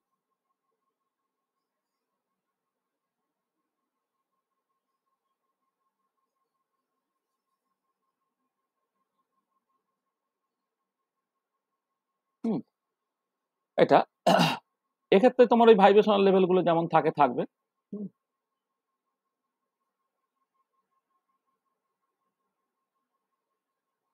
আর এবারে দেখো এইখানে যে এই যে ডিস্টেন্সটা, এইটাও হচ্ছে তোমার equilibrium bond length. Equilibrium bond length in the excited state, সেটা ধরো R0 প্রাইম। এক্ষেত্রে এইটা R0 মানে বেসিক্যালি এইটা না, এইটা, সেটা হচ্ছে R0। আর এই যে ডিস্টেন্স সেটা হচ্ছে R0 প্রাইম। তাহলে এখানে খেয়াল করে দেখো, এক্ষেত্রে হচ্ছে যে গ্রাউন্ড স্টেটে ইকুইলিব্রিয়াম বন্ড লেন্থ যা, এক্সাইটেড ইলেকট্রনিক স্টেটেও কিন্তু ইকুইলিব্রিয়াম বন্ড লেন্থ একই। তাহলে তাহলে এই যে যেটা অদ্রিজা বলছিল যে সবসময় একটা ডান দিকে সরিয়ে আঁকতে হবে, আমি এখানে অবভিয়াসলি হচ্ছে একদম একটা আর একটা একদম মাথায় আঁকছি। তাহলে এইটা বেসিক্যালি এই মাথায় আঁকছি মানে গ্রাউন্ড ইলেকট্রনিক স্টেটে যা ইকুইলিব্রিয়াম বন্ড লেন্থ ছিল, এক্সাইটেড ইলেকট্রনিক স্টেটে একই ইকুইলিব্রিয়াম বন্ড লেন্থ আছে। তবে কথাটা হচ্ছে যে এই একই বন্ড লেন্থ এটা কি থাকা সম্ভব, নাকি বন্ড লেন্থটা সবসময় কমার কথা বা বন্ড লেন্থটা সবসময় বাড়ার কথা? ওর কথা মতো হচ্ছে ইকুইলিব্রিয়াম মানে বন্ড লেন্থটা সবসময় বাড়ার কথা, মানে গ্রাউন্ড স্টেট থেকে এক্সাইটেড স্টেটে গেলে বন্ড লেন্থটা সবসময় বাড়ার কথা। উত্তর হচ্ছে যে না, সবসময় বাড়ার কথা নয়। ধরো যদি এমন একটা মলিকুল তুমি কনসিডার করলে যার ক্ষেত্রে গ্রাউন্ড স্টেট থেকে এক্সাইটেডে যাওয়ার জন্য তোমার বন্ডিং এমো থেকে বন্ডিং এমোতে ট্রানজিশনটা ঘটছে, বা অ্যান্টি বন্ডিং এমো থেকে অ্যান্টি বন্ডিং এমোতে ট্রানজিশনটা ঘটছে, তাহলে বন্ড অর্ডার কি হবে? আনচেঞ্জ থাকবে। বন্ড অর্ডার সেটাই তো number of effective number of bonds represent করে। তাহলে বন্ড অর্ডারটা ইভেন আফটার ইলেকট্রনিক ট্রানজিশন যদি তোমার একই থাকে, তাহলে এক্সপেক্টেড কি বন্ড লেন্থ একই থাকবে। তখন এই ধরনের সিচুয়েশনটা তুমি দেখতে পাবে। তো যেটা হচ্ছে যে when electronic transitions takes place,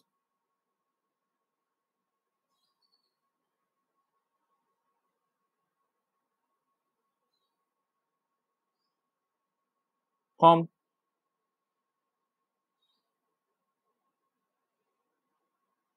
bonding molecular orbital to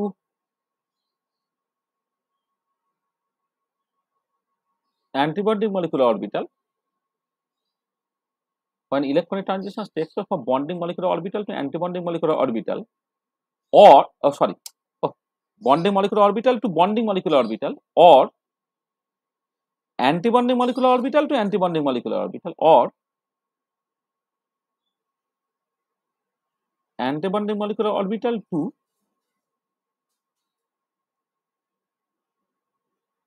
antibonding molecular orbital, then bond order does not change. In this case, we may expect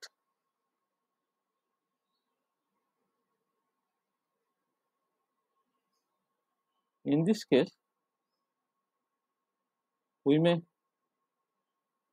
expect that equilibrium bond length in the excited state is more or less the same to that of the that of the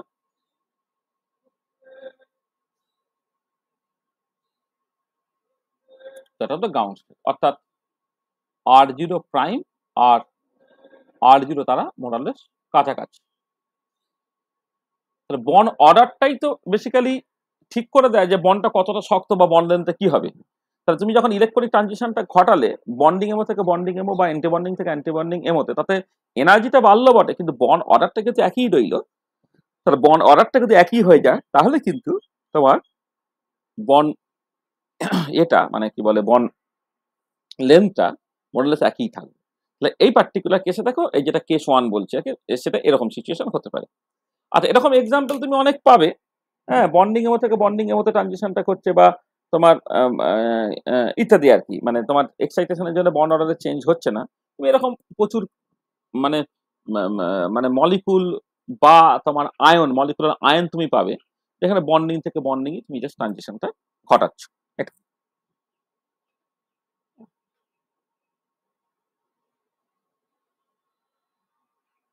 এবারে second সিচুয়েশনে হতে পারে, দেখো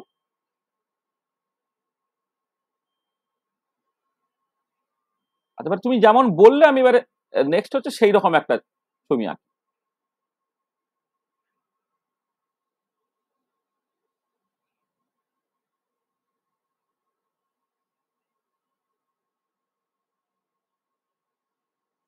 এটাকে আর plot করা হয়।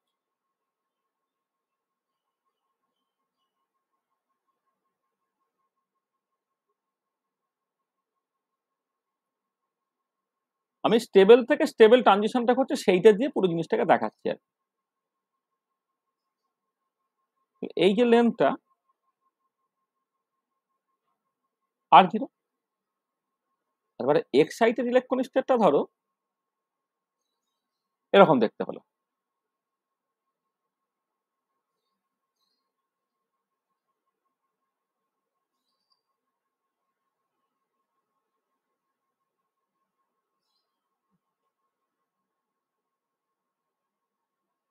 Stable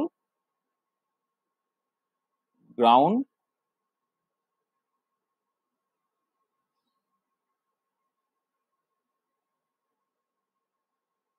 electronic state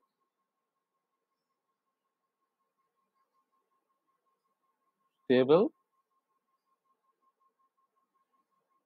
excited,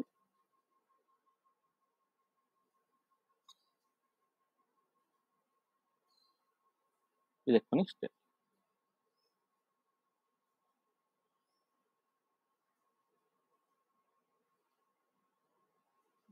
এটা ঠিক আছে। আচ্ছা, এর ক্ষেত্রে দেখো এই যে মিনিমাটা সেটা অনেকটা পরে আছে এইটা, কারণ তুমি পরিষ্কার দেখতে পাচ্ছ এই পার্টিকুলার আর জিরো প্রাইমটা অ্যাকচুয়ালি গ্রেটার দ্যান আর জিরো, ছবি দেখেই বুঝতে পারা যাচ্ছে। এই যে ডান দিকে একটুখানি সরে থাকছে, আর ডান দিকে সরে আছে কেন, তাহলে নিশ্চয়ই বন্ড, মানে বন্ড লেন্থটা বেড়ে গেল, ইকুইলি বা বন্ড লেন্থটা বেড়ে গেল, মানে বন্ডটা উইক হলো।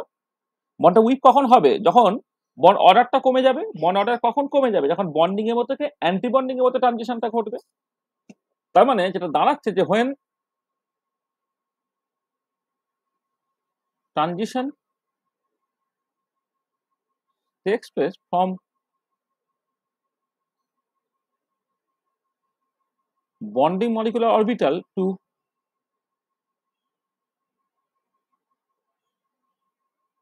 antibonding molecular orbital, then bond order decreases and hence bond length increases। তাহলে এখানে কি হয়েছে দেখো, আর জিরো প্রাইমটা is actually greater than R zero হয়ে গেছে। তাহলে এক্সাইটেড স্টেটে গেল কিন্তু বন্ড অর্ডার বেড়ে গেল, এরকম তুমি প্রচুর দেখেছো। হ্যাঁ, মানে তুমি ধরো তোমার মনে আছে কিনা জানি না, ওই তোমার ধরো আমি একটা এক্সাম্পল বলছি, তুমি ধরো নাইট্রোজেন কনসিডার করছো। হুম, তো নাইট্রোজেনের ক্ষেত্রে কনসিডার করছো, বা তোমার ধরো মানে কি বলবো অক্সিজেনের ক্ষেত্রে ধরো কনসিডার করছো। ধরো পাই থেকে পাই স্টারে ট্রানজিশন করছে, ধরো তাহলে পাই থেকে পাই স্টারে যদি ট্রানজিশনটা ঘটে অক্সিজেনের ক্ষেত্রে, তাহলে কি বন্ডিং থেকে অ্যান্টিবন্ডিং এর ট্রানজিশনটা ঘটছে, তাহলে বন্ড অর্ডারটা তোমার বেড়ে গেল। হ্যাঁ, আবার অনেকের ক্ষেত্রে হতে পারে, ধরো আমি এর ক্ষেত্রে বলছি তোমার একদম মানে তোমার কি বলবো এক্সাম্পল হচ্ছে কাদের এক্সাম্পল দেবো, যেখানে তোমার ধরো বন্ডিং থেকে বন্ডিং বা অ্যান্টিবন্ডিং থেকে অ্যান্টিবন্ডিং এর ট্রানজিশনটা ঘটছে। তার ক্ষেত্রে হচ্ছে তুমি ধরো একটা দুটো তিনটে চারটে নাইট্রোজেন, অক্সিজেনের আগে হচ্ছে নাইট্রোজেন, মানে তোমার বলে দিচ্ছি, তোমার দুটো থেকে চারটে কাটতে আটটা হয়ে গেল, আটটা নটা দশটা, 10টা ইলেকট্রন কার আছে, বোরনের, তাই তো। ধরো বি টু, তাহলে বি টু তুমি কনসিডার করছো। তা বি টুর ক্ষেত্রে ইলেকট্রনিক কনফিগারেশন কি, sigma one S two, sigma star one S two, sigma two S two, sigma star two S two. হ্যাঁ, এবারে যখন তোমার তারপরে যখন তোমার এলো তোমার কাছে, তারপরে তোমার ওই সিগমা টু পি এক্স এ তোমার দুটো ইলেকট্রন রইলো। তারপরে ইলেকট্রনটা হচ্ছে তোমার যখন তুমি রাখবে তখন হচ্ছে মানে যখন ট্রানজিশন ওটা ওটা তোমার হয়ে গেল, 10টা ইলেকট্রন হয়ে গেল, ওটা তোমার বন্ডিং। এবার ওইখান থেকে কি হবে তোমার এই সিগমা টু পি এক্স থেকে তোমার actually pi to P Y to P Z এ ট্রানজিশনটা ঘটবে। তখন কি বন্ডিং থেকে বন্ডিং এ গেল, তাহলে বন্ড অর্ডার মূল্য একই রয়ে গেল। তাহলে বন্ড অর্ডার তোমার কখনো একই থাকতে পারে, এই পার্টিকুলার কেসে যেমন বাড়তে পারে, এই সরি হ্যাঁ সরি বন্ড অর্ডারটা কমতে পারে, যাতে করে বন্ড লেন্থ বাড়তে পারে।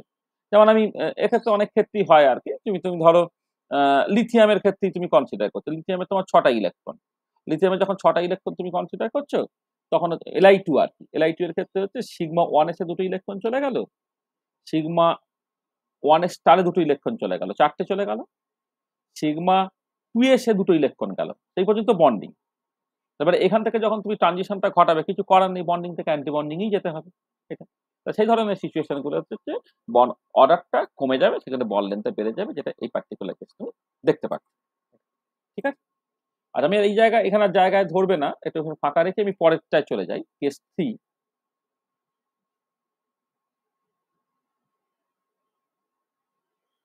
কেস থ্রি কি হচ্ছে দেখো,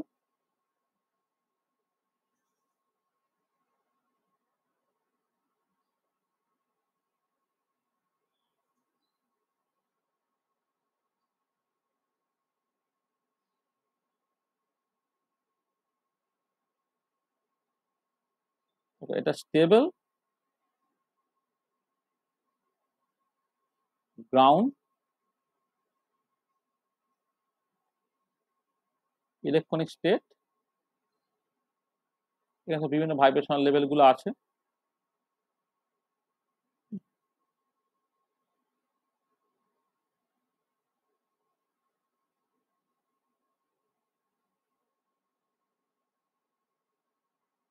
হলো,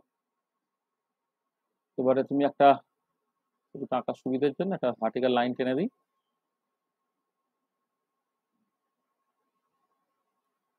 আর প্লট করা হচ্ছে R0,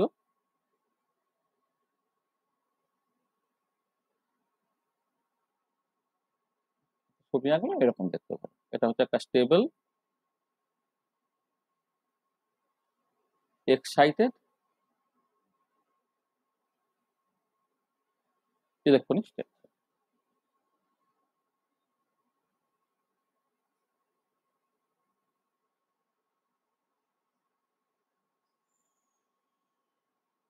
হ্যাঁ,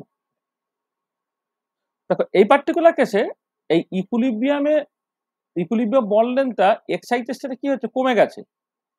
এইটা তাহলে এই আগে এই পার্টিকুলার কেসে যেমন এইটা বেড়ে গিয়েছিল, এখন কিন্তু জিনিসটা কমে গেল। আচ্ছা, কমে যাওয়া কি সম্ভব? সাডেনলি সম্ভব। কখন সম্ভব? যাতে করে এক্সাইটেড বন্ডটা যদি বেড়ে গেছে তাহলে সেটা সম্ভব। আচ্ছা, এক্সাইটেড বন্ডটা কি করে বেড়ে যেতে পারে? দেখো তুমি যদি এরকম সিচুয়েশনটা হয় যে ট্রানজিশনটা ঘটছে হচ্ছে অ্যান্টি বন্ডিং এর মতো, বন্ডিং এর মতো। ধর আমি জাস্ট সিম্পলি তোমায় বলছি যে তোমার ইলেকট্রনের সংখ্যা ধরে নাও তোমার এর মতো, মানে তোমার কার্বনের মতো, ধরো 6 দুগুণে 12টা ইলেকট্রন। তাহলে 12টি ইলেকট্রন যদি থাকে তোমার, না 12টা নয়, 10টা কার আছে, আমি কি বললাম, এক সেকেন্ড, হ্যাঁ 12টা ইলেকট্রন, ঠিক আছে। বা আমি আরো আরো সহজ এক্সাম্পল বলছি, ধরে নাও তোমার লিস্টে 8টা ইলেকট্রন যারা আছে। 8টা ইলেকট্রন কার আছে বলো তো? 8টা বলো বা তোমার দিকে 4টে বলো, হ্যাঁ, যেগুলো আর কি। তো 4টে ইলেকট্রন ধরো হিলিয়াম 2 এর ক্ষেত্রে আছে। 8টা ইলেকট্রন হচ্ছে B,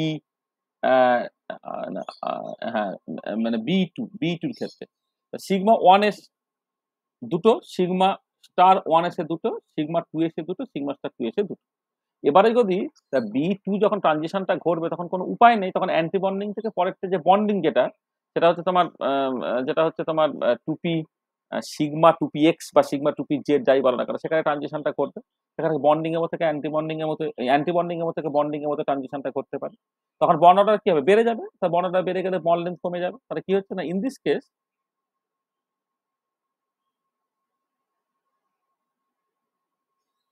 transition takes the form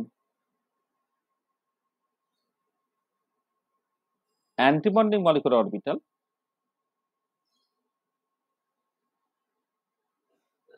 from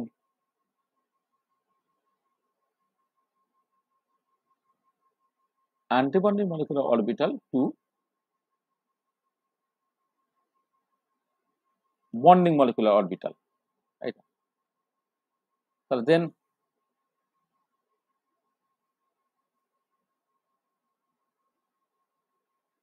কি বললাম, উল্টোটা। হ্যাঁ, ঠিকই আছে, অ্যান্টিবন্ডিং থেকে বন্ডিং থেকে bond order increases and hence bond length decrease. দেখো এই পার্টিকুলার কেসে তাই হচ্ছে, R0 প্রাইমটা একটু লেস দেন R0 হয়ে গেছে। তাহলে এই তোমার ডিপেন্ডিং অন যে কোথা থেকে কোথাও অ্যাকচুয়ালি ট্রানজিশনটা ঘটছে, সেই মতো করে কিন্তু তোমার বন্ড লেন্থটা একই থাকতে পারে, বন্ড লেন্থটা তোমার বাড়তেও পারে, আর বন্ড লেন্থ হচ্ছে কমতেও পারে। আচ্ছা, এবারে যেটা কথা, যখন ট্রানজিশনটা ঘটবে, ট্রানজিশনটা যখন ঘটাচ্ছ, ধরো ধরো এই পার্টিকুলার কেসে তুমি ট্রানজিশনটা ঘটাচ্ছ এরকম করে, ধরো এই ধরো তোমার, ধরে নাও তোমার এই একটা ট্রানজিশন তুমি ঘটালে, ট্রানজিশনটাই তো ভি ইকুয়াল টু 0 থেকে ভি প্রাইম ইকুয়াল টু 0 1, বা এখানেও তোমার ঘটতে পারতো, অবশ্য এখানেও ঘটতে পারতো। হ্যাঁ, এটা এই একটা ট্রানজিশন হলো।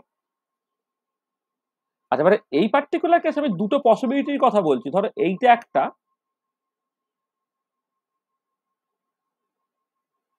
মানে ভার্টিক্যালি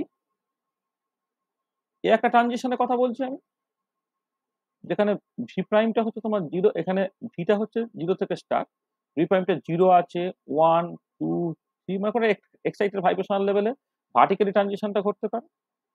অথবা আরেকটা পসিবিলিটি হতে পারে, ধরো তোমার এইখান থেকে এখানে তোমার এইরকম ভাবে বেঁকেও ট্রানজিশন করতে পারে,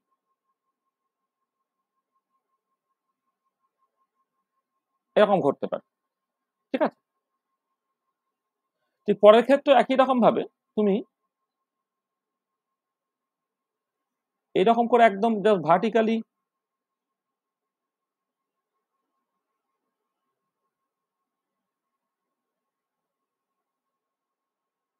ট্রানজিশন ঘটলো, অথবা এখান থেকে তোমার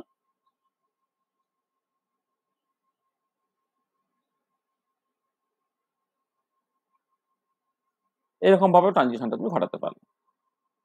ঠিক আছে, আচ্ছা এবারে কথাটা হচ্ছে যে ঠিক আছে, এক্ষেত্রে আমি একটাই পসিবিলিটির কথা বলেছি, কিন্তু পরের দুটোর ক্ষেত্রে দেখো যে এই যে তোমার মানে এই ভার্টিক্যালি ট্রানজিশন ঘটা আর এরকম বেঁকে ট্রানজিশন ঘটার দুটোর পক্ষে বিপক্ষে যুক্তিটা দেখো। আচ্ছা যদি এরকম বেঁকে ট্রানজিশনটা ঘটতে হয় তাহলে কি হবে না, অ্যাজিভ যেন মলিকুলটা ফিল করছে যে মানে ও ঠিক করছে কি না এর এর ক্ষেত্রে এই স্টেবল গ্রাউন্ড ইলেকট্রনিক স্টেটের যেখানে তোমার মিনিমাটা মানে ভি ইকুয়াল টু 0, সেখান থেকে স্টেবল এক্সট্রা ইলেকট্রনিক স্টেটের মিনিমা সেই জায়গাতেই সে অ্যাকচুয়ালি পৌঁছতে চাইছে। এবারে যখন এই ট্রানজিশনটা ঘটছে দেখো যে বন্ড লেন্থটা ইকুইলিব্রিয়াম বন্ড লেন্থটা আস্তে আস্তে বেড়ে বেড়ে বেড়ে বেড়ে R0 থেকে R0 প্রাইমে গেল, অর্থাৎ যখন ট্রানজিশনটা ঘটছে সে অ্যাজিভ যেন বুঝে বুঝে বুঝে বুঝে এর মিনিমাটা কোথায় আছে সেইটাকে খুঁজে খুঁজে খুঁজে খুঁজে সেখানে ট্রানজিশনটা ঘটাচ্ছে, অর্থাৎ ডিউরিং ট্রানজিশন যেন ইকুইলিব্রিয়াম বন্ড লেন্থের চেঞ্জটা হচ্ছে। আর এবার বন্ড লেন্থের চেঞ্জ হতে গেলে কি হবে না, বন্ড লেন্থের চেঞ্জ হতে গেলে মলিকুলটাকে ভাইব্রেট করতে হবে। ভাইব্রেট করলে ডায়াটমিক মলিকুল যখন তুমি কনসিডার করছো, যদি সে ভাইব্রেট করে তবেই তো বন্ড লেন্থ আস্তে আস্তে আস্তে আস্তে তোমার বাড়তে পারবে। ঠিক এই পরের কেসটা একই রকম ভাবে যখন তুমি দেখছো যে ইকুইলিব্রিয়াম জিওমেট্রিতে যা মানে গ্রাউন্ড স্টেটে যা equilibrium bond length, excited electronic স্টেটে হচ্ছে বন্ড লেন্থ তোমার কমে গেছে, যদি তোমার এইরকম ভাবে যেতে চায় তাহলে দেখো সে কি করতে পারে, জাস্ট এইরকম ভাবে ওই মানে অ্যাজিভ যেন যথেষ্ট সময় পাচ্ছে যাতে করে মলিকুলগুলো তাকে নিজেকে ঠিক ঠিক করে মানে ওরিয়েন্ট করে জাস্ট এক্সাইটেড ইলেকট্রনিক স্টেটের যেখানে মিনিমাম সেই জায়গাটা অ্যাজিভ গেল, অর্থাৎ ডিউরিং ইলেকট্রনিক ট্রানজিশন অ্যাজিভ যেন তোমার বন্ড লেন্থের এই চেঞ্জটা হলো। আর এবারে কথাটা হচ্ছে এই যে যে এই দুটো যে পসিবিলিটি, হ্যাঁ আচ্ছা আরেকটা জিনিস বলি, এবারে পাল্টা যুক্তিটা কি, পাল্টাটা হচ্ছে দেখো যে তোমার সরি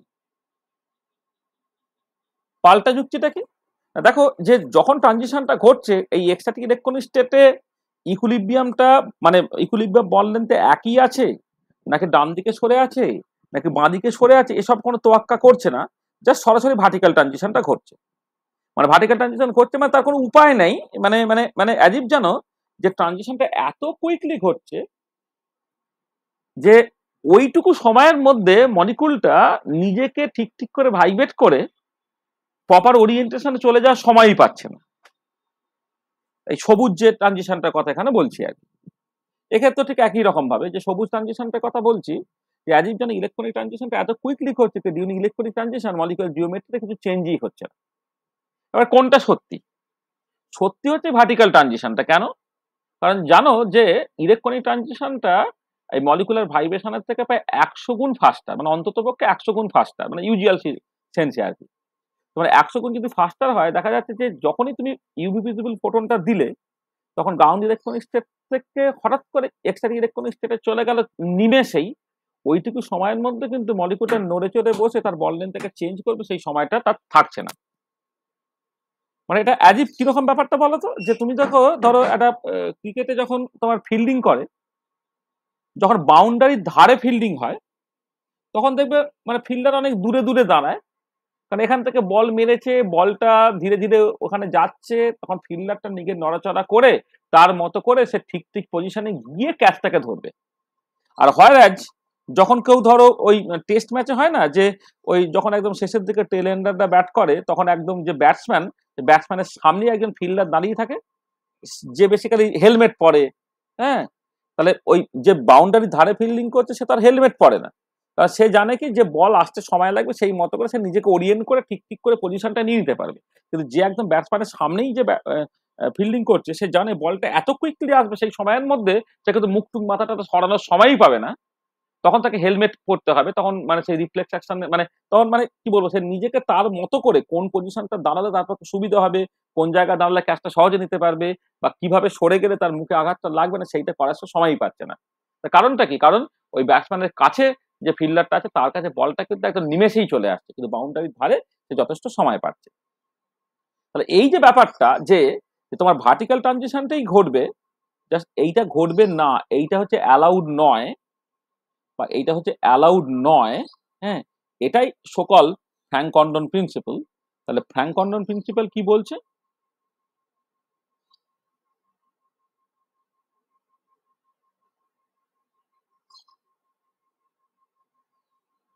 ফ্র্যাঙ্ক কন্ডন প্রিন্সিপাল বলছে electronic transition takes place so quickly,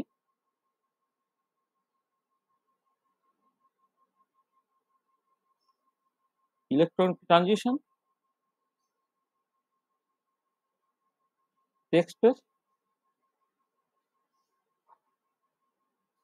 so quickly that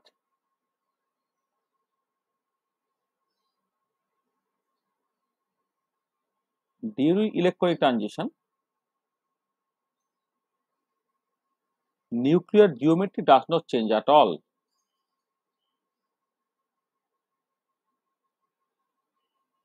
During electronic transition nuclear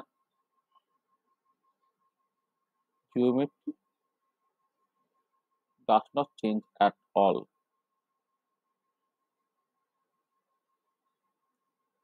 The electronic transition takes place so quickly that during electronic transition nuclear geometry does not change at all. That is, electronic transition is a vertical transition.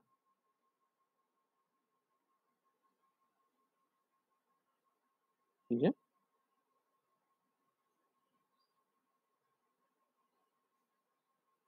electronic transition is a vertical transition. তার মানে Frank Condon principal হচ্ছে এটাই যে electronic ট্রানজিশনটা এত কম সময়ের মধ্যে ঘটবে যে ওই সময়ের মধ্যে নিউক্লিয়ার জিওমেট্রি চেঞ্জ করা মানে তার ভাইব্রেশন হওয়া বা রোটেশন হওয়া, সেটা হওয়ার কোনো সুযোগ পাচ্ছে না। এখানে বলা হচ্ছে electronic transition takes place so quickly that during electronic transition nuclear geometry does not change at all. This is the Franck Condon principle. এটাকে জাস্ট এমনি বলতে পারে যে ইলেকট্রনিক ট্রানজিশন সবসময় তোমার ভার্টিক্যাল ট্রানজিশন হবে। বুঝতে পেরেছো? ঠিক আছে, আচ্ছা, এবার একটা জিনিস দেখো, তাহলে এই তো ভার্টিক্যাল ট্রানজিশন না হয় ঘটলো। এবারে তুমি একটা টিপিক্যাল সিচুয়েশন আমি বলি, ধরো তোমার এই ফ্র্যাঙ্ক কন্ডন প্রিন্সিপাল সেটা সত্যি, ফ্র্যাঙ্ক কন্ডন প্রিন্সিপালটা সত্যি। ধরো গ্রাউন্ড ইলেকট্রনিক স্টেটটা তোমার এরকম দেখতে,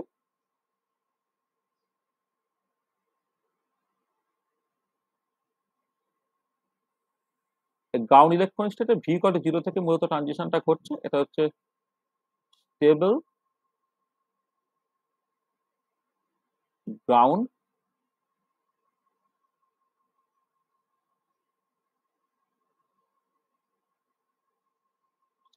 ইলেকট্রনিক স্টেট। ঠিক আছে,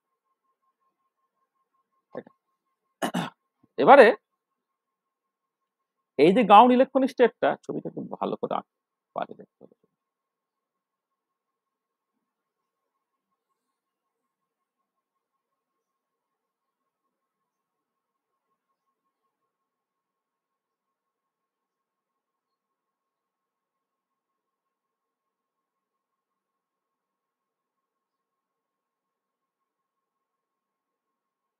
এটা আচ্ছা, এবারে দেখো এই যে ভি ইকুয়াল টু 0 লেভেলটা, তার করসপন্ডিং যে গ্রাউন্ড ভাইব্রেশনাল স্টেটের যে করসপন্ডিং ওয়েভ ফাংশন বা সেখান থেকে প্রবাবিলিটিটা কেমন দেখতে হয়, এরকম দেখতে হয়। এটা তুমি দেখো মানে যখন ইকুইলিব্রিয়াম জিওমেট্রি কাছাকাছি, সেটা সিম্পল হারমোনিক অসিলেটরের মতো। তো সিম্পল হারমোনিক অসিলেটরের গ্রাউন্ড স্টেটে আমি তো পড়িয়েছিলাম তোমার এসএইচও প্রবলেম তোমাকে পড়িয়েছি, সেখানে তোমার যে ভি ইকুয়াল টু 0 লেভেলের corresponding probability distribution wave function, এবং সেখান থেকে প্রবাবিলিটি ডিস্ট্রিবিউশনটা কেমন দেখতে, এরকম দেখতে হয়। তাহলে ট্রানজিশনটা এই ভি কত জিরো লেভেল থেকেই হচ্ছে। আর এবারে চলে এসো তোমার একটা এক্সাইটে, ধর আমি স্টেবেলই হচ্ছে। আচ্ছা, এক সেকেন্ড, তোর একটুখানি ইচ্ছা করে একটু সরিয়ে আঁকি।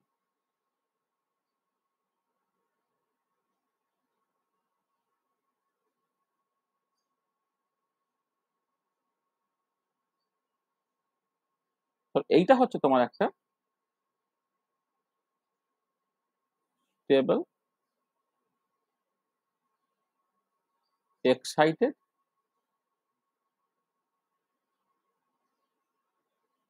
Electronic state, stable excited electronic state. আর এর এবারে বিভিন্ন ভাইব্রেশনাল লেভেলগুলো, V equal to zero level ধরো, ভি ইকুয়াল টু 1 লেভেল ধরো, ভি ইকুয়াল টু 2 লেভেল ধরো, অ্যান্ড সো অন। ঠিক আছে, আমি জাস্ট দেখাচ্ছি। ধরো এখানে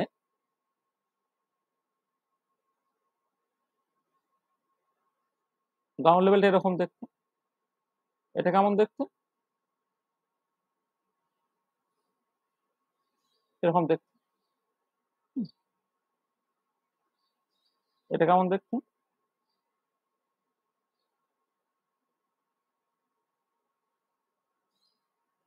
এরকম দেখতে, অ্যান্ড সো অন। ঠিক আছে,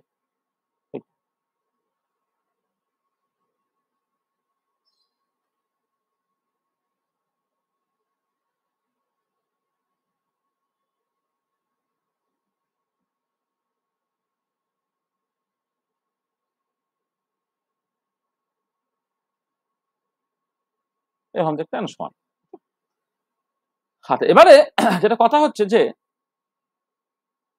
যদি আমি ইন্টেন্সিটি ডিস্ট্রিবিউশনটা দেখতে চাই, ইন্টেন্সিটি ডিস্ট্রিবিউশনটা, তাহলে প্রথম কথা হচ্ছে ভার্টিক্যাল ট্রানজিশন তো ঘটবে। ভার্টিক্যাল ট্রানজিশনটা ঘটার পরে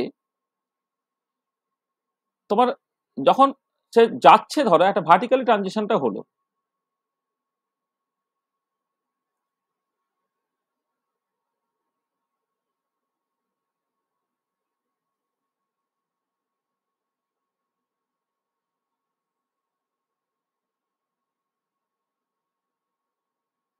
এই যে মাটিকাতে ভার্টিক্যালি ট্রানজিশনটা ঘটছে, এখানে যেতে পারে, এখানে যেতে পারে, এখানে যেতে পারেন সোয়ান। তাহলে এবারে এই যে ট্রানজিশনটা ঘটছে গ্রাউন্ড ইলেকট্রনিক স্টেটের V equal to zero level থেকে এক্সাইটিক ইলেকট্রনিক স্টেটের যে কোনো ভাইব্রেশনাল লেভেলে, এবার যে কোনো ভাইব্রেশনাল লেভেলে গেলে তার যে করসপন্ডিং ইন্টেন্সিটি ডিস্ট্রিবিউশন থেকে প্রত্যেকের ক্ষেত্রে একই হবে। তাহলে এই যে এখানে পৌঁছালো, বা তোমার এখানে পৌঁছালো, বা এই যে এখানে পৌঁছালো, তাহলে ভি ইকুয়াল টু জিরোতে বা ওয়ানে বা টুতে পৌঁছালো, প্রত্যেক ক্ষেত্রে কি করসপন্ডিং ইন্টেন্সিটি ডিস্ট্রিবিউশনটা একই হবে, এটা যেমন বুঝতে হবে। তাহলে দেখো ট্রানজিশনটা যেখান থেকে ঘটছে সেটা আনইম্পর্টেন্ট, কারণ প্রত্যেক ক্ষেত্রে একই। তাহলে কোথায় পৌঁছেছে, this is important. Express from V equal to zero level of the stable ground electronic state, হ্যাঁ, transition takes place from V equal to zero level of the stable ground electronic state, এটা good. আচ্ছা, to কোথায়? To any of the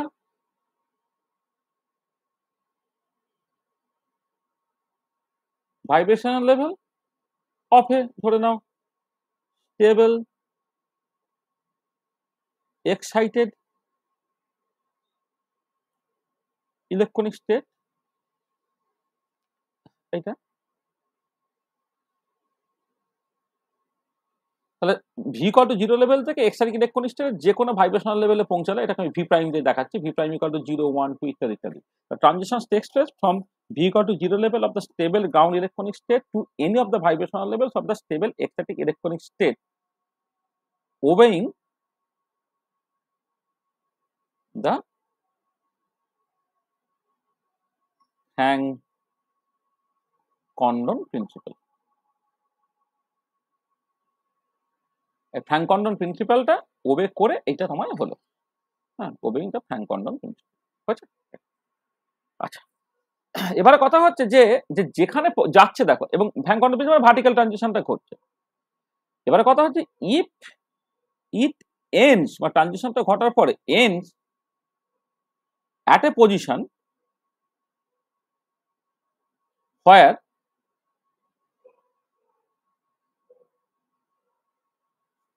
probability density is maximum, এটা then the corresponding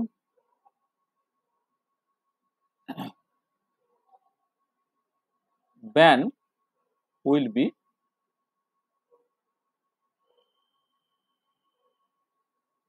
more intense. And if ends at a position where probability density is maximum, then the corresponding band will be more intense. মানে ধরো এখানে V equal two 0 থেকে V prime equal to 0 তে পৌঁছালে যে জায়গায় পৌঁছাচ্ছে সেখানে ম্যাক্সিমাটা নেই, কিন্তু ভি প্রাইম ইকুয়াল টু 1 এ পৌঁছালে দেখো সেই জায়গায় ম্যাক্সিমাটা আছে। তার মানে কি এখানে ভি ইকুয়াল টু 0 থেকে 0 যখন পৌঁছালো সেটার ইন্টেন্সিটি কম হবে, 0 থেকে 1 এ গেলে কিন্তু তার ইন্টেন্সিটিটা বেশি হবে, আবার 0 থেকে 2 তে গেলে তার ইন্টেন্সিটি আবার ওই মিনিমার জায়গায় পৌঁছাবে, মানে যেখানে প্রবাবিলিটি 0 সেখানে পৌঁছালে তার ইন্টেন্সিটিটা কম হবে। সেটাই বলছি, if aims at a position where probability density is maximum, then the corresponding band will be more intense. ঠিক আছে, তাহলে এই যে ইন্টেন্সিটি ডিস্ট্রিবিউশনটা সেটা কিন্তু তুমি এখান থেকে বুঝতে পারছো। তার মানে এক্ষেত্রে এটাকে আমি দেখালাম, সেটা হচ্ছে ইন্টেন্সিটি ডিস্ট্রিবিউশন।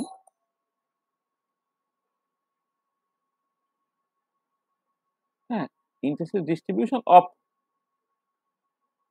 ব্যান্ড মানে কোর্স স্ট্রাকচার আর কি। এই যে কোর্স স্ট্রাকচারের যে ইন্টেন্সিটি ডিস্ট্রিবিউশনটা, মানে ইলেকট্রন স্পেক্ট্রাতে ভাইব্রেশনের ইনফরমেশন তো কোর্স স্ট্রাকচার, সেই কোর্স স্ট্রাকচারের যে ইন্টেন্সিটি ডিস্ট্রিবিউশন, সেই ইন্টেন্সিটি ডিস্ট্রিবিউশনটা হচ্ছে তোমার কিন্তু এইরকম করে যাচ্ছে।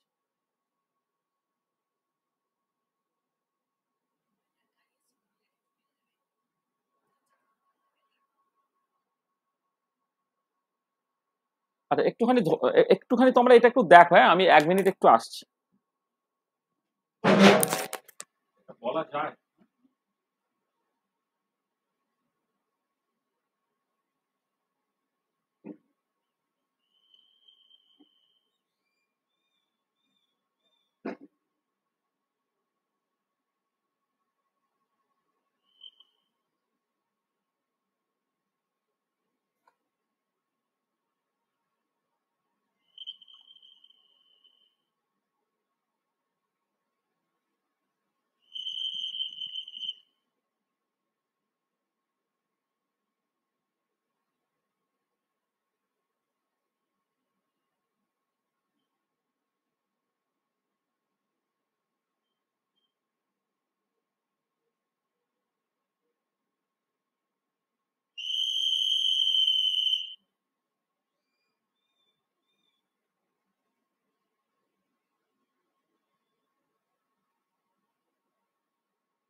হ্যাঁ, আর বলো না, এই যে ময়লার গাড়ি এসছে, এই আমাদের কেউ না কেউ থাকে, আজকে কেউ ছিল না। তো দেখো যেটা বললাম, যে এই যে বিভিন্ন রকমের, মানে আমি একদম প্রথমটায় ডিসোসিয়েশন হয়ে গেলে তো আলাদা কথা, যখন ডিসোসিয়েশন হচ্ছে না, যখন ভাইব্রেশনাল কোর্স স্ট্রাকচার তুমি দেখছো, সেই ভাইব্রেশনাল কোর্স স্ট্রাকচারের যে ইন্টেন্সিটি ডিস্ট্রিবিউশনটা, সেই ইন্টেন্সিটি ডিস্ট্রিবিউশনটা এই প্রপার্টিগুলোর উপরে নির্ভর করবে, যে তোমাকে ভার্টিক্যাল ট্রানজিশনটা ঘটাতেই হবে। ভার্টিক্যাল ট্রানজিশন ঘটানোর পরে তুমি যে জায়গায় গিয়ে পৌঁছাচ্ছ হ্যাঁ, সেই জায়গাটায় দেখো যে করেসপন্ডিং প্রবাবিলিটি ডেনসিটিটা সেখানে কোনো ম্যাক্সিমা আছে কিনা। যদি ম্যাক্সিমা থাকে তার করেসপন্ডিং স্পেক্ট্রাটাও কিন্তু তোমার বেশি হবে, মানে ইন্টেন্সিটিটা তোমার বেশি হবে। এইটা। আচ্ছা, এবারে যদি স্পেশাল কেসে ধরো যদি এরকম হয়ে যায় যে তুমি এটা মাথায় আছে কিনা খেয়াল করে দেখো, যে যদি তোমার এরকম একটা সিচুয়েশন হতো, ধরো তুমি অনেক মানে হাইলি এক্সাইটেড ভাইব্রেশনাল লেভেলে তুমি পৌঁছাচ্ছ, হাইলি এক্সাইটেড ভাইব্রেশনাল লেভেলে ধরো তুমি পৌঁছাচ্ছ ওই ভি ইকুয়াল টু 0 লেভেল থেকে, ধরো এইখান থেকে V equal two 0 level,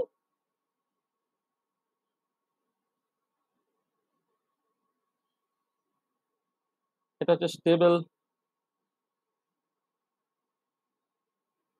ground electronic state, stable ground electronic state.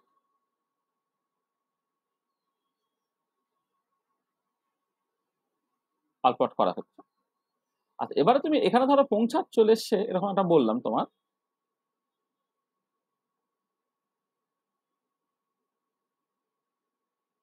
এই তোমার একটা স্টেবল এক্সাইটেড ইলেকট্রনিক স্টেট এইটা। আর এবারে তুমি যদি অনেকটা এক্সাইটেড ভাইব্রেশনাল লেভেল তুমি কনসিডার করো, এটা হচ্ছে যথেষ্ট মানে ভিটা ভি প্রাইমটা বেশ বড় আর মানে বেশ লার্জ ভ্যালু। আচ্ছা, তখন ইন্টেন্সিটি ডিস্ট্রিবিউশনটা মনে আছে কি তোমার, কেমন দেখতে হয় বলো তো?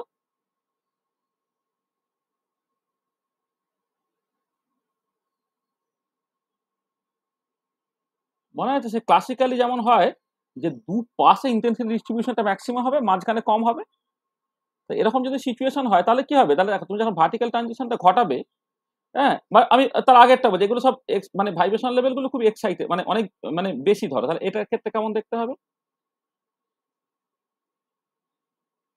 ডিস্ট্রিবিউশনটা এরকম হবে, মানে ভি প্রাইমটা যখন বেশ লার্জ আর কি এটা, তখন তোমার ভার্টিক্যালি ট্রানজিশনটা ঘটলো, ঘটার পরে দেখো যে যেখানে গিয়ে পৌঁছাবে, বা এইটাও ধরো এরকম আমি বললাম, এগুলো সব এক্সাইটেড ভাই অনেকটা বেশি এক্সাইটেড ভাইব্রেশনাল লেভেল, ভি প্রাইমটা লার্জ, মানে আমার ছবিটা হয়তো আরেকটু নিচ থেকে আঁকলে হতো, যাকে সেটা কথা নয়। এটা যেটা হচ্ছে যে এই টার্নিং পয়েন্টের কাছে জিনিসটা খুব বেশি হয়, আর মাঝখানে হচ্ছে জিনিসটা খুব কম হয়। ঠিক আছে, এবার যখন তুমি ভার্টিক্যাল ট্রানজিশনটা ঘটালে, ভার্টিক্যাল ট্রানজিশনটা ঘটানোর পরে তুমি দেখো, সরি, ভার্টিক্যাল ট্রানজিশনটা তুমি ঘটালে, ঘটানোর পরে তুমি দেখো যে ওটা যখন যাচ্ছে তখন তোমার কোন জায়গাটাকে কাট করছে। তাহলে এই যে এখানটা কাট করলো, এই যে এখানটা মানে এই যে পোটেনশিয়াল যে সারফেসটা যে জায়গায় কাট করলো, তার যে করসপন্ডিং ভাইব্রেশনাল লেভেলটা, এই যে যে জায়গায় কাট করলো তার যে করসপন্ডিং যে ভাইব্রেশনাল লেভেলটা এইটা, সেখানে গেলে ইন্টেন্সিটিটা ম্যাক্সিমাম হবে। কারণটা কি, কারণ টার্নিং পয়েন্ট মানে যেখানে এই পোটেনশিয়াল এনার্জি সারফেসের যে লাইনটা তুমি দেখতে পাচ্ছ আর কি, সেখানে একটা প্রবাবিলিটি ডেনসিটি ম্যাক্সিমাম হয়। এটা তোমার ওই ক্লাসিক্যাল কোয়ান্টাম করেসপন্ডেন্স নিয়ে যখন কথাবার্তা বলেছিলাম তখন বলেছিলাম যে লোয়ার ভাইব্রেশনাল লেভেলে এরকম সব ডিস্ট্রিবিউশন থাকতে পারে, মানে প্রথমে এটা ম্যাক্সিমা, তারপরে দুপাশে ম্যাক্সিমাম, তারপরে হচ্ছে তিনটে ম্যাক্সিমাম ইত্যাদি ইত্যাদি। কিন্তু আস্তে আস্তে আস্তে আস্তে যখন ভি বাড়ছে তখন মাঝের দিকে প্রবাবিলিটি গুলো কমে যাচ্ছে, আর সাইডের দিকে টার্নিং পয়েন্টের দিকে প্রবাবিলিটি গুলো তোমার বেড়ে যাচ্ছে। তোমার এটা দাঁড়াচ্ছে যে ভার্টিক্যাল লাইনটা তোমার এক্সাইটেড ভাইব্রেশনাল লেভেলের, এক্সাইটেড ইলেকট্রনিক স্টেটের এই এই কার্ভটাকে পোটেনশিয়াল সারফেসটাকে যে পয়েন্টে কাট করলো, সেইখানে যে ভাইব্রেশনাল লেভেলটা আছে তার করসপন্ডিং ইন্টেন্সিটি হচ্ছে ম্যাক্সিমাম হবে। ঠিক আছে, তাহলে এটা দাঁড়াচ্ছে যে for excited vibrational level, for very excited vibrational level in probability probability বা প্রবাবিলিটি ডেনসিটি যাই বলো, probability density is maximum near the classical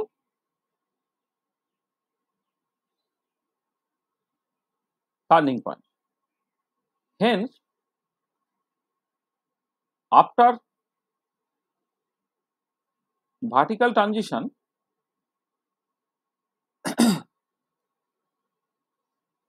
the vertical line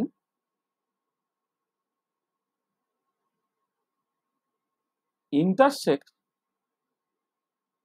the potential energy surface of the excited electronic state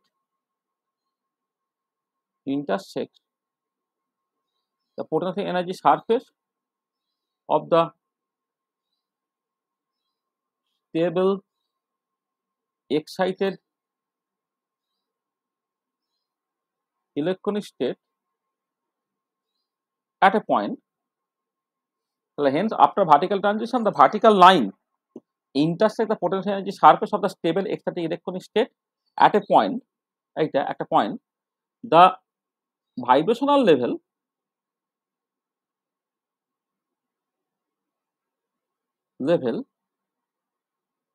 at or near this intersecting point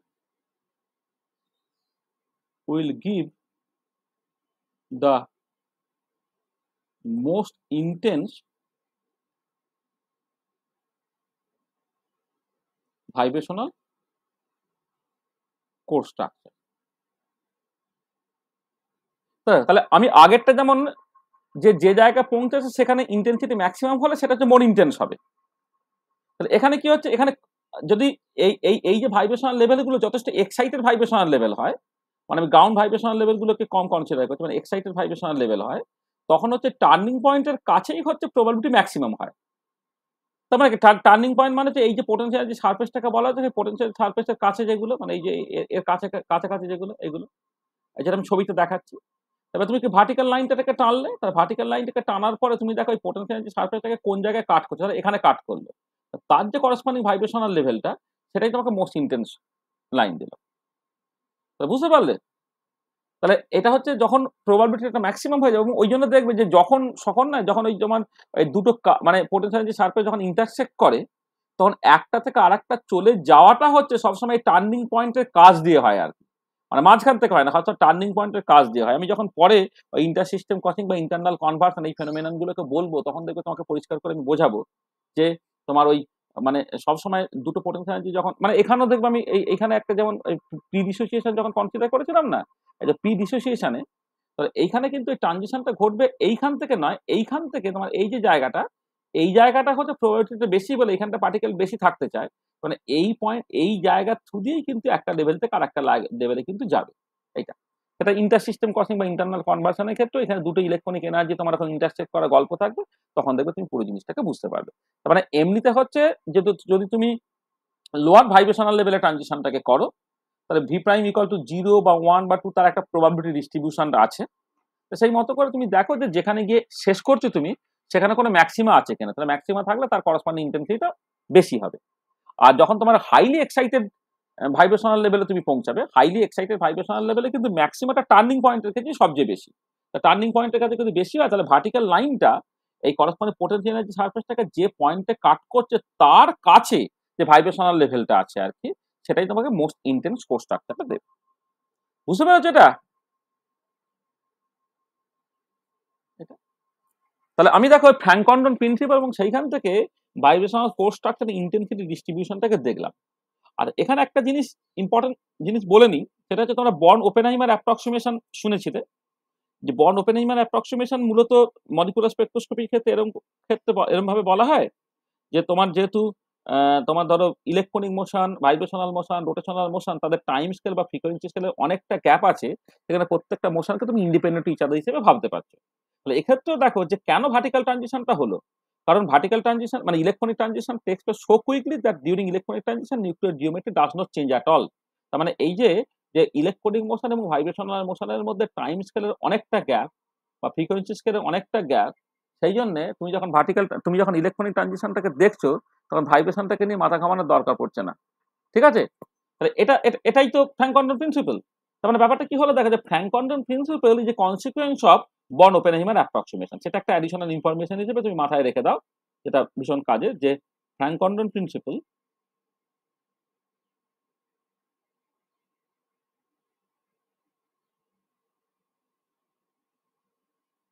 Frank Condon principle is a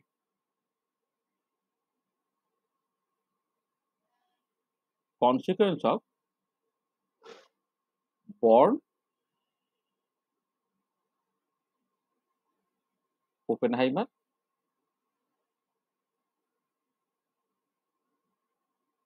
approximation. Planck quantum approximation is a consequence of Born Oppenheimer approximation. আচ্ছা, এবারে দেখো তুমি এখানে একটা জিনিস বলি, সেটা হচ্ছে যে ধরো তুমি যদি এই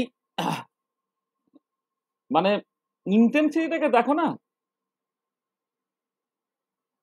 intensity proportional to rate of change of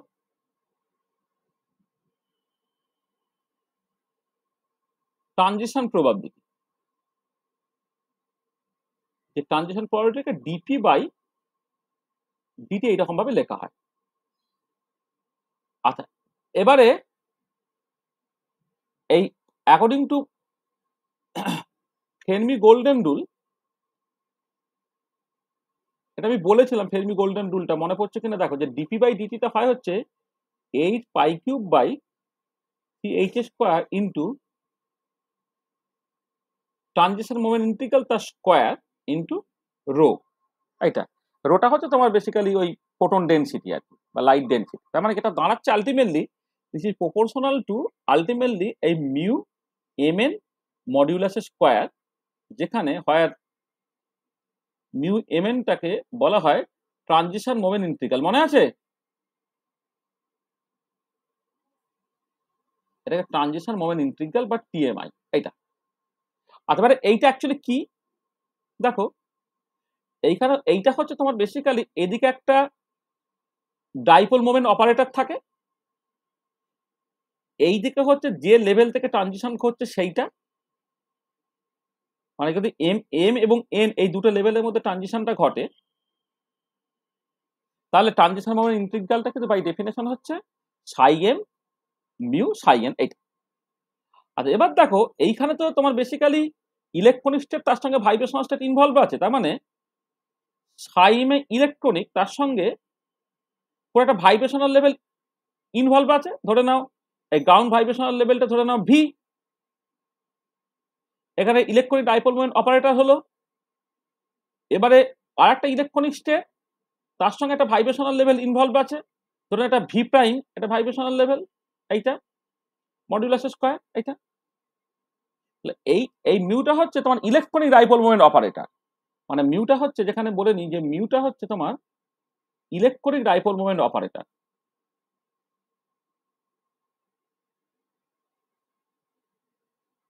electronic dipole moment operator, তো এইটাকে তুমি লিখতে পারো দেখো জাস্ট সাই V vibrational psi psi V prime vibrational এইটার modulus square into psi M electronic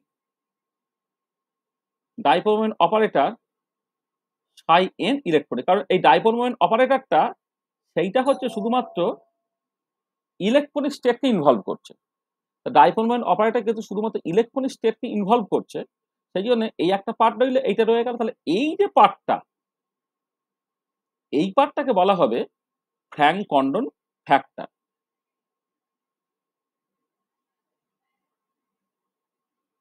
Frank Condon factor, তাহলে ফ্র্যাঙ্ক কন্ডন ফ্যাক্টরটা কি না, যে দুটো ভাইব্রেশনাল লেভেল তুমি কনসিডার করছো, একটা গ্রাউন্ড ভাইব্রেশনাল লেভেল সেটাকে কোয়ান্টাম নাম্বার ভি দিয়ে এক্সপ্রেস করছো তুমি, আর এটা হচ্ছে তোমার ভি প্রাইম, এটা এক্সাইটেড ভাইব্রেশনাল লেভেল যেটা এইটা, তার মডিউলাস স্কয়ার। তার মানে দেখো এই দুটো ভাইব্রেশনাল লেভেলের মধ্যে ওভারল্যাপ যত বেশি হবে তোমার করসপন্ডিং ইন্টেন্সিটি তত বেশি হবে। তার মানে এটা হচ্ছে যে higher the overlap,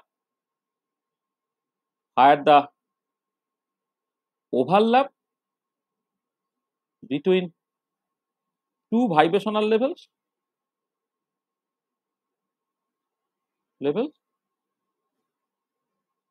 higher is the Frank Condon factor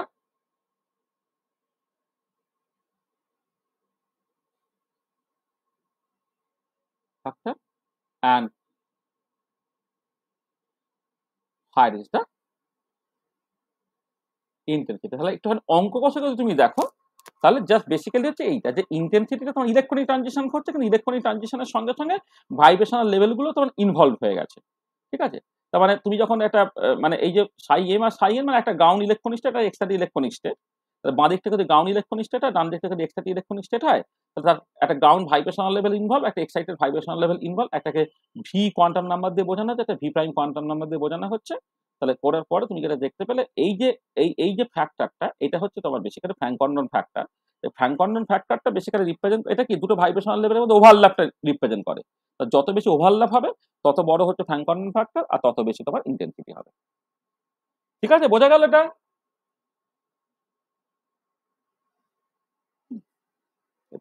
তাহলে দেখো, তাহলে আমরা এই যে অ্যাবজর্পশন প্রসেস যেটা, সেই অ্যাবজর্পশন প্রসেসটা কিন্তু আমরা, মানে ইলেকট্রনিক অ্যাবজর্পশন প্রসেসটা কিন্তু আমরা মোটামুটি ভাবে কিন্তু বুঝে গেলাম। হ্যাঁ, যে অ্যাবজর্পশন প্রসেসের ক্ষেত্রে তোমার কিসব ব্যাপার ট্যাপারগুলো ঘটছে আর কি, এবং সেই রিলেটেড যে সমস্ত কথাবার্তা বলা আর কি। তাহলে আমি কি কি আলোচনা করলাম একটু খেয়াল করে দেখো। তাহলে আমাদের আজকে ইন্টেনশনটাই ছিল হচ্ছে পুরোটা তোমার এই জায়গাটাকে নিয়ে আলোচনা করা, যে তোমার এম লাইট অ্যাবজর্ব করে এম স্টার হচ্ছে লাইট অ্যাবজর্বিং প্রসেস। এই লাইট অ্যাবজর্বিং প্রসেসটা আমরা আলোচনা করব। সেই লাইট অ্যাবজর্বিং প্রসেস বা প্রাইমারি প্রসেস, এটাকে লাইট অ্যাবজর্বিং প্রসেস বলা হচ্ছে, প্রাইমারি প্রসেস, যেটা বেসিক্যালি লাইট অ্যাবজর্বিং প্রসেস। তার যে বিভিন্ন টাইপ গুলোকে একটু ডিটেলে কাজ বোঝার চেষ্টা করা। তার মানে চারটে টাইপ এখানে কনসিডার করা আছে, টাইপ 1, টাইপ 2, সেগুলোর ডিস্টিংটিভ ফিচার গুলো তোমার ভালো করে মাথায় রাখার দরকার আছে, টাইপ 3, টাইপ 4। এটা আচ্ছা, তারপরে যে গ্রাউন্ড স্টেট থেকে যখন এক্সাইট স্টেটে তুমি যাচ্ছ, তাহলে ইকুইলিব্রিয়াম বন্ড লেন্থটা বাড়ছে নাকি একই থাকছে না কমছে, সেই তিনটে কেস 1, কেস 2, কেস 3 আলোচনা করেছি, এবং কেন এটা হচ্ছে সেটা আমি বলেছি। তারপর যখন ট্রানজিশনটা করবে, ভার্টিক্যাল ট্রানজিশনটা করবে, যেটা ফ্র্যাঙ্ক কন্ডন প্রিন্সিপাল থেকে বোঝা যাবে, সেটাকে বলা হয়েছে। আচ্ছা, এবার ফ্র্যাঙ্ক কন্ডন প্রিন্সিপাল থেকে যে ইন্টেন্সিটি ডিস্ট্রিবিউশনটা, সেটা একটুখানি বোঝার দরকার হচ্ছে, যে যখন গ্রাউন্ড ভাইব্রেশন মানে V equal to zero level of the ground electronic state থেকে এক্সাইটেড ইলেকট্রনিক স্টেটের যে কোনো ভাইব্রেশনাল লেভেলে পৌঁছাচ্ছে, তাহলে তার ইন্টেন্সিটি ডিস্ট্রিবিউশন গুলো কেমন হবে আর কি, সেটা আমরা একটুখানি বুঝে নিয়েছি। এটা তারপরে যদি স্পেশাল কেসে যদি তোমার মানে এক্সাইটেড ইলেকট্রনিক স্টেটের ভাইব্রেশনাল লেভেল গুলো হাইলি এক্সাইটেড হয় আর কি, তখন ওই ইন্টেন্সিটি ডিস্ট্রিবিউশন গুলো অত কেয়ার করে তোমাকে ভাবার দরকার নেই, যে টার্নিং পয়েন্টের কাছে ইন্টেন্সিটিটা বেশি, সেটা তুমি বুঝবে। তোমার ভার্টিক্যাল ট্রানজিশনটা করলে পোটেনশিয়াল যে সারফেসটা যে পয়েন্টে কাট করলো তার কাছে যে ভাইব্রেশনাল লেভেলটা থাকে, this will give you the most intense spectrum. এটা হলো। আর ফ্র্যাঙ্ক কন্ডন প্রিন্সিপাল, এই যে কনসিকুয়েন্স অফ বর্ণপেনেম এখন, সেটা তুমি বুঝলে। আর ফ্র্যাঙ্ক কন্ডন ফ্যাক্টরটা তুমি বুঝলে। এখানে তাহলে এখানে যেটা আলোচনা করেছি সেটা হচ্ছে ফ্র্যাঙ্ক কন্ডন ফ্যাক্টর।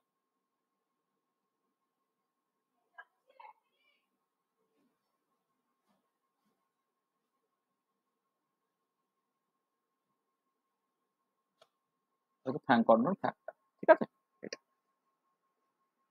দেখো, তাহলে আমরা আজকে এই পর্যন্তই বললাম। আমাদের এই অ্যাবজর্পশনের জায়গাটা আমাদের বলা হয়ে গেছে। তাহলে নেক্সট ক্লাসে যেটা আমরা আলোচনা করব, তাহলে প্রথমে আলোচনা করব তোমার, তাহলে অ্যাবজর্পশন প্রসেসটা হয়ে গেল, তো তারপরে কি পড়ে থাকে, তাহলে এম এম স্টার হয়ে গেল, কি সব হলো টলো বুঝে গেলাম। মানে এম স্টার থেকে তোমার মানে একটা হচ্ছে ফটো কেমিক্যাল প্রসেসের থ্রু দিয়ে যেতে পারে, বা ফটো ফিজিক্যাল প্রসেসের থ্রু দিয়ে যেতে পারে। তাহলে ফটো ফিজিক্যাল প্রসেস যেগুলো, এইগুলোকে মূলত আমি আলোচনা করব। ফটো ফিজিক্যাল প্রসেসের মধ্যে হচ্ছে রেডিয়েটিভ, রেডিয়েটিভ হতে পারে, রেডিয়েটিভের মধ্যে রেডিয়েটিভ যে ডিকে আর কি, বা রেডিয়েটিভ যে ফটো ফিজিক্যাল প্রসেস, সেখানের মধ্যে ফ্লুরোসেন্স আর ফসফোরেসেন্স, এটা আমি দেখবো। আর নন রেডিয়েটিভের মধ্যে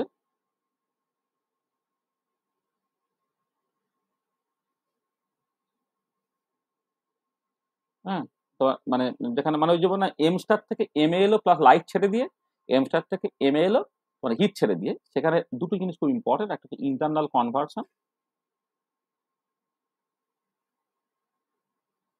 যেটাকে আইসি বলা হচ্ছে এটা।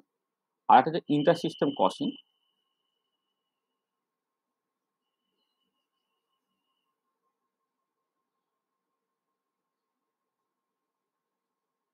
Is, internal conversion, inter system Cushing, এই দুটো জিনিস নিয়ে আমাদের মূলত আলোচনা করতে হবে। তোমাদের ফার্স্ট অর্ডার ফটোফিজিক্যাল প্রসেসগুলি মূলত আছে। এবার যদি টাইম পারমিট করে এই ফ্লুরোসেন্স ফসফোরেসেন্স ছাড়াও আমি আরেকটা জিনিস একটুখানি বলে দেবো, একটা ডিলেড ফ্লুরোসেন্স বলে সেটাকে, এটা। হ্যাঁ, আর ইন্টারনাল কনভার্সন ইন্টারসিস্টেম ক্রসিং মূলত বলবো এছাড়া এক্সটার্নাল কনভার্সন ভাইব্রেশন রিল্যাক্সেশন এটা ন্যাচারালি তার মধ্যে চলে আসবে আর কি, তাদের বিভিন্ন রকমের ডিস্টিংক্ট ফিচার। আর নেক্সট ক্লাসে আমাদের এই জিনিসটাকে আলোচনা করার দরকার আছে আর কি, এইটা। তারপরে আমি চলে যাব ফটোকেমিক্যাল প্রসেসে, ঠিক আছে, ফটোকেমিস্ট্রি বা ফটোকেমিক্যাল প্রসেসে জাস্ট চলে যাব, ঠিক আছে। তাহলে এই হচ্ছে আমাদের আজকে যতখানি বলার ইচ্ছা ছিল। End of lecture 12। আর কালকে হচ্ছে অ্যাডজাস্টনের যে লাস্ট ক্লাসটা সেটা আমরা বলে দেবো, মাইসেলি রিলেটেড যে জায়গাটা আছে সেটা ওই বেশিক্ষণ সময় লাগবে না, 1 ঘন্টার মতো সময়। ওই ধরো 7:30 থেকে 8:30 বা 7টা থেকে 8টা, এরকম 1 ঘন্টার মতো সময় দিলে আমাদের অ্যাডজাস্টন প্রসেসটা হয়ে যাবে। তো এই দিকটা এইরকম ভাবে এটা চলছে, আর ওটা ওই রকম ভাবে চলছে। তারপরে চলুক, মোটামুটি পরীক্ষা তো এখন ডেট ফেট কিছু দেয়নি, তাই তো? মানে মে মাসটা মোটামুটি সময় পাওয়া যাবে তো নাকি?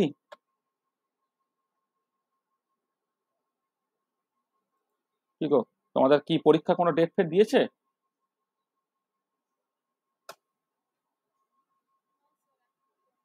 বলেনি, তার মানে মে মাসটা নিশ্চয়ই সময় পাওয়া যাবে।